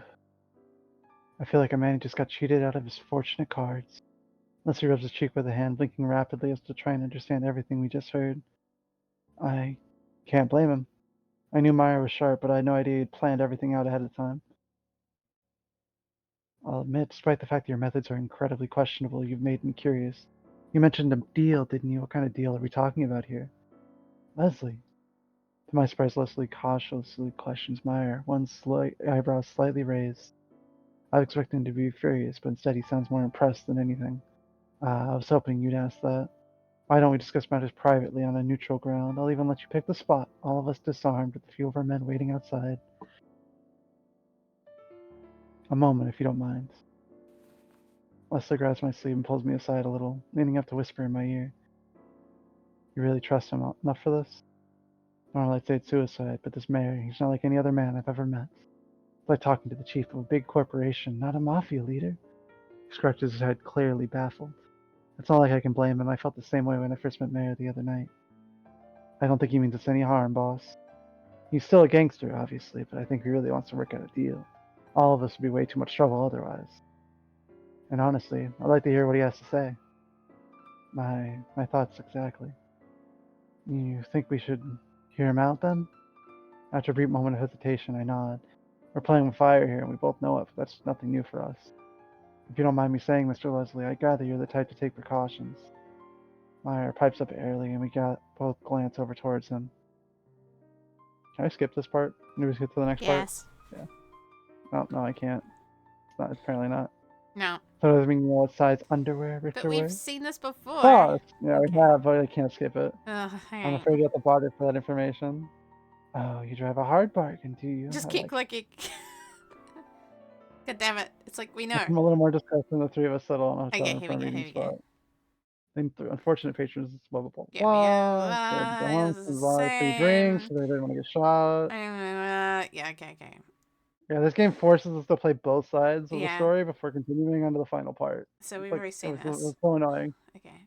My senior partner. Okay, cool. Alright. I hope this isn't the part where we get shot by a sniper through the window. The restaurant across the street wouldn't let my man inside, unfortunately. Ah, what a relief. The three of us stroll into the hotel room, still followed by the tense air from earlier. Threesome? Mayor and Leslie have been constantly bantering on the way here, but I can't tell if it's genuine snideness or the playful kind. Well, no point wasting any time, eh? Let's hear your proposal, Eastman. We're listening. Of course, I'm sure both of you are exceptionally busy men. We shift into a fairly close circle, close enough that we don't risk our voices getting too far. Stay awake, Leslie we're always stands nearer to there. my side than there, almost protected in his stance. Uh, I don't know what he thinks he can do. If worst come to worst, I guess I could pick him up to use as a battering ram. I'm assuming you're already aware of my influence in our city and the control I have over a large amount of business. But I'm not without competition. There are a number of smaller, persistent groups that, while less organized, are still significant. And as a result of my extensive network, I'm very familiar with the movements of these various outfits and their leaders across Cleveland. In English, that means you know what the other gangs are up to, right? Precisely, Richter. He winks at me almost imperceptibly, like I've finally been let in on some inside joke. I propose that I offer a steady stream of that information to you, more than enough to fill reports for the FBI, surely, at least for the time being. You'll discover a new warehouse to raid every other week, one that coincidentally belongs to a different organization than my own. Funny thing how coincidence like that happen. Leslie gulps dryly, glancing between Mayor and me. His gaze stays locked with mine for several seconds, one eyebrow raised in a "what do you think of this so far" kind of way. So, what would you be wanting in exchange? A level of discretion on your part that will allow me to carry on with my business. Mayor murmurs his terms rather unnaturally, blowing on his nails and polishing them nonchalantly on his collar. I'll see to it that my men keep their noses clean. After all, I'm interested in providing alcohol to customers, not filling the streets with the bodies of my enemies. Very poetic. There is certainly more where that came from. He doesn't even make eye contact, innocently gazing in another direction, but his tone is teasing enough to get the message across. Leslie narrows his eyes a little at Mayor. Is he trying to read him, or has he already made up his mind? Believe me, I don't doubt that a part of his conflicts with your senses of justice as detectives. After speaking with Richter, I wouldn't expect anything less. But you're both logical, practical men. Try to view the situation through a more objective lens. There's a short pause, but an important one. My mind flashes back to my conversation with Leslie, our doubts and guilt over what we're doing. If you took me to jail right now and by some miracle managed to convict me, someone else will step up to take my place. This war on liquor will never really end. It should never have existed to begin with. All it succeeded in doing was creating a different sort of industry, a more dangerous one. With all that in mind, his dark green eyes flicked from me to Leslie and back to me. Why not compromise and make your employers happy in exchange for making the American people happy? Once he finishes speaking, a longer silence falls over the room. Leslie rubs at his shoulder with one hand, staring at the floor with a deep, brooding expression, and I fall into my own complicated thoughts. I've always wanted to control crime, uphold the law, and fall asleep with a clean conscience every night. But when it comes to prohibition, that same question keeps resurfacing in my head. Is enforcing this law really the right thing to do? Should we follow orders like mindless slaves, or should we make our own judgments in cases like this? I steal a glance up at Meyer. He returns my gaze with a gentle, calm smile, eyes glimmering curiously. We're going to do something here. We're going to save right here. Right there. Leslie turns to face me, his features carefully composed and an unusually neutral mask. Any thoughts? Deciding to let my apparently crippling honesty speak for me, I take a deep breath. I don't think prohibition is meant to last. I take pride in my job, but I get nothing out of enforcing Volstead's middle finger to America, snatching away hooch just to suit the Fed's fancy. It doesn't suit right with me. And as for Mayor, I think he's right, boss. With him or without him, the liquor business here will keep going, and I'd rather someone like Mayor run it than some crew out for blood as much as profit. Yeah, it is where it came from. Hooch running. Leslie chews on his lip. He's wavering on the brink of deciding something, but I can't tell which way he's leaning. Whatever decision you make, boss, I'll stand behind it. You can count on that. I know, Richter. That's why you're my partner. After a lengthy pause, Leslie finally breaks into a faint smile, turning his gaze from me to Meyer. Listen, I Hey, can't promise a Santa. deal will hold forever, Mayor. There's always a risk that someone will find out or we'll get moved on to a different case. I'm well aware, so few good things last forever. But that's more of a reason to enjoy them while they last, isn't it? I'll drink to that, alright. Suddenly takes a deep, sharp breath, eyes flashing. Damn, it sure feels too good to spit in Volstead's eye, that son of a bitch. And grabs Mayor's hand firmly, shaking it with pure determination. In fact, he seems so convicted that I have to wonder how hard the decision really was for him. He wasn't just pausing for a dramatic effect back then, was he? You know, my sister got married last week, and the reception was completely dry, not a drop of booze in sight. Have we had to sit through 15 wedding speeches completely sober? I've never paid so hard for the rapture of my life. As his hand is pumped up and down by an enthusiastic Leslie, Mayor breaks into delighted laughter. Maybe the first time I've ever heard him be so loud. Shut up, Fox. Shut up. Shut up, Fox. Either it's from amusement or relief, though. I can't really tell. Well, this is a cause for celebration, gentlemen. Wouldn't you agree? Mayor steps over the door, lightly knocking 4 times. A few seconds later, it opens slightly and someone discreetly hands him a bottle and several wine glasses. Is that... You had them bring it here? Wasn't that a bit presumptuous? I only make bets. I'm confident. This is the threesome. This is it. I have a feeling we're going to get along just fine. They exchange playful glances. Thank you, And then their eyes slide over to me. Why do I suddenly feel like a rabbit spotted by a pair of lions? Hey, what are you? Before I knew it, the other two had taken my irons, pulling me over to the foot of the bed. Like they're operating on some new unspoken pact, they sandwiched me between them before I can even finish my Yeah. protest. Shall we toast the success of our new partnership? Don't mind if I do. You're a true gentleman after all, man. Leslie holds up the glass and Mary casually reaches over me to pour. And of course, we shouldn't forget the wonderful little detective who brought us together, should we? Well, it's really nothing. I humbly nominate him as our ambassador. The key component to making sure our arrangement runs smoothly. Why does he look so white on the That's right? actually not a bad idea. He can't tell us a lie to save his life, so it's better for me him than undercover work, that's for sure. What the? I didn't agree to this, did I? Hello? Agree. Richter, please. You're merely continuing the role you already have. You heard the man, Richter. Ambassador is a great sounding title, too. I'm jealous. Very funny, you fellas. You're a real riot.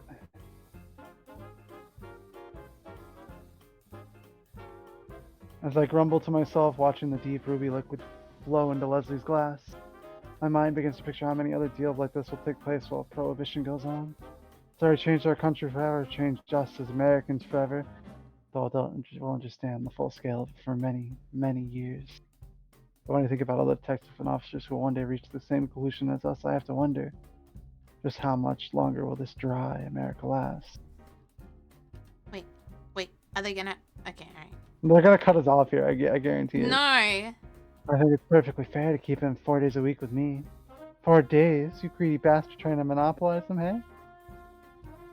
I tune back into good-natured argument, one that seems to be about, what if you shared it for 1 day? Surely a reasonable man like yourself would agree to that, Leslie. Sharing him for a day, eh? You know, I think that can be arranged. What the hell kind of conversation are you? Never mind. What? No! They're not gonna.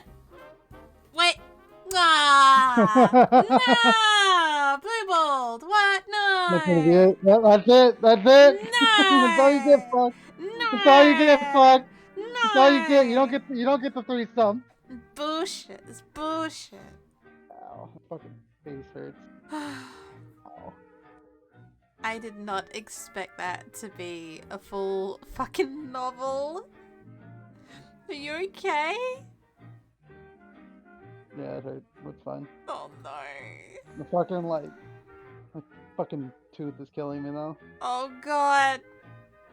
Koi actually has a sore tooth at the moment, and I did not expect this to turn into 3.5 hours of Koi reading stuff. I am so disappointed. The fuck?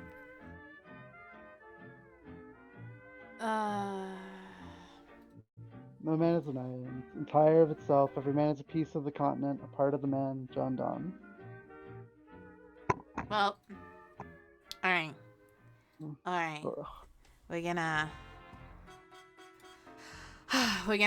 read out.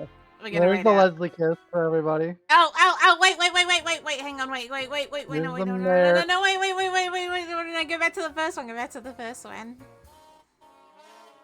Oh, yeah. This is the Leslie kiss for Okay. everybody. Okay, there you go, yeah. Also, Leslie, I only realized in the end screen, so white. I was like, why does it look like he's got powder on? This is the mayor kiss. Mare With was a cake. hotter, to be honest. Mayor was hotter. Yeah. I wasn't really into the... And then here's your ending where they're definitely, one of them's definitely reaching in a very precarious place and he's white as shit, right? Yeah, he's so white. Holy fuck. Okay. He's whiter than I am. Alright, okay. Look, guys. We gotta go.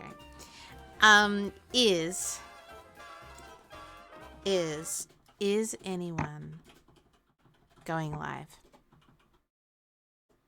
Or currently live? Does anyone want our gay yaoi raid? Does anyone want a yaoi raid? Let me see who's live. Hang on, let's see. And nobody can say shit about that because I literally just read yaoi fan fiction for the chat. I mean, technically it For wasn't the last yaoi. 2.5 hours. Technically Technically, it wasn't. No, there was male on male kissing, and there's a lot of implications of raiding couple warehouses and coming in from Yeah, but they behind. were all much older and professional. Doesn't it have to be like a... Yeah, he's like younger, isn't it? No, it's male on male, Or Fox. is it just male and Male on male? male. I always describe it as boys. I always presume it's like 18 to like, I don't know, 22. Um, you did wonderful. You did very, very well. I am so sorry. The pain. Yeah, I was like, it's just boy love. I took the boy too literal. Haha, fuck you, lit. What? What do you mean he lit? What? The Hello. fuck wanted? What? I wanted. Okay, okay, fine, fine, fine. It was Yowie.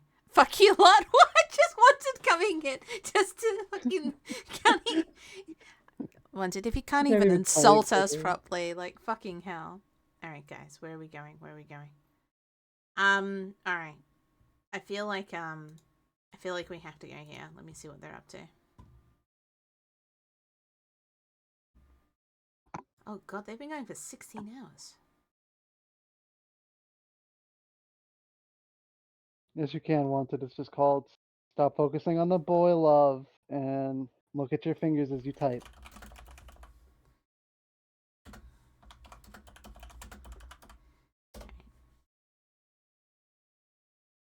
All right. Okay. Read. Copy that shit. I'm hungry. You hungry? Okay. What are we doing? I don't know. I don't know if Koi's gonna make it through tomorrow with after all that reading and his tooth. I might have just fucking destroyed him to be honest, but we'll see how we go. Yeah, thank I you hope for everyone this stream. enjoyed. I hope you guys all have a wonderful day. Yeah, no, I will we'll We'll be fine. see how we go. We'll see how we go. We are gonna go. I feel like we have to now. We're gonna go over to GGN, who has been going for nearly 17 hours, and is currently playing Breath of the Wild, which is a favorite of mine. So it sounds chill. So make lots of noise. Hut. Thank you very much. I didn't do much wanted. I'll be honest. That I'm was literally okay. concerned about what this is gonna do to my Steam recommendations. It's fine. I enjoy you reading out such things, so this is fine. Bye, guys.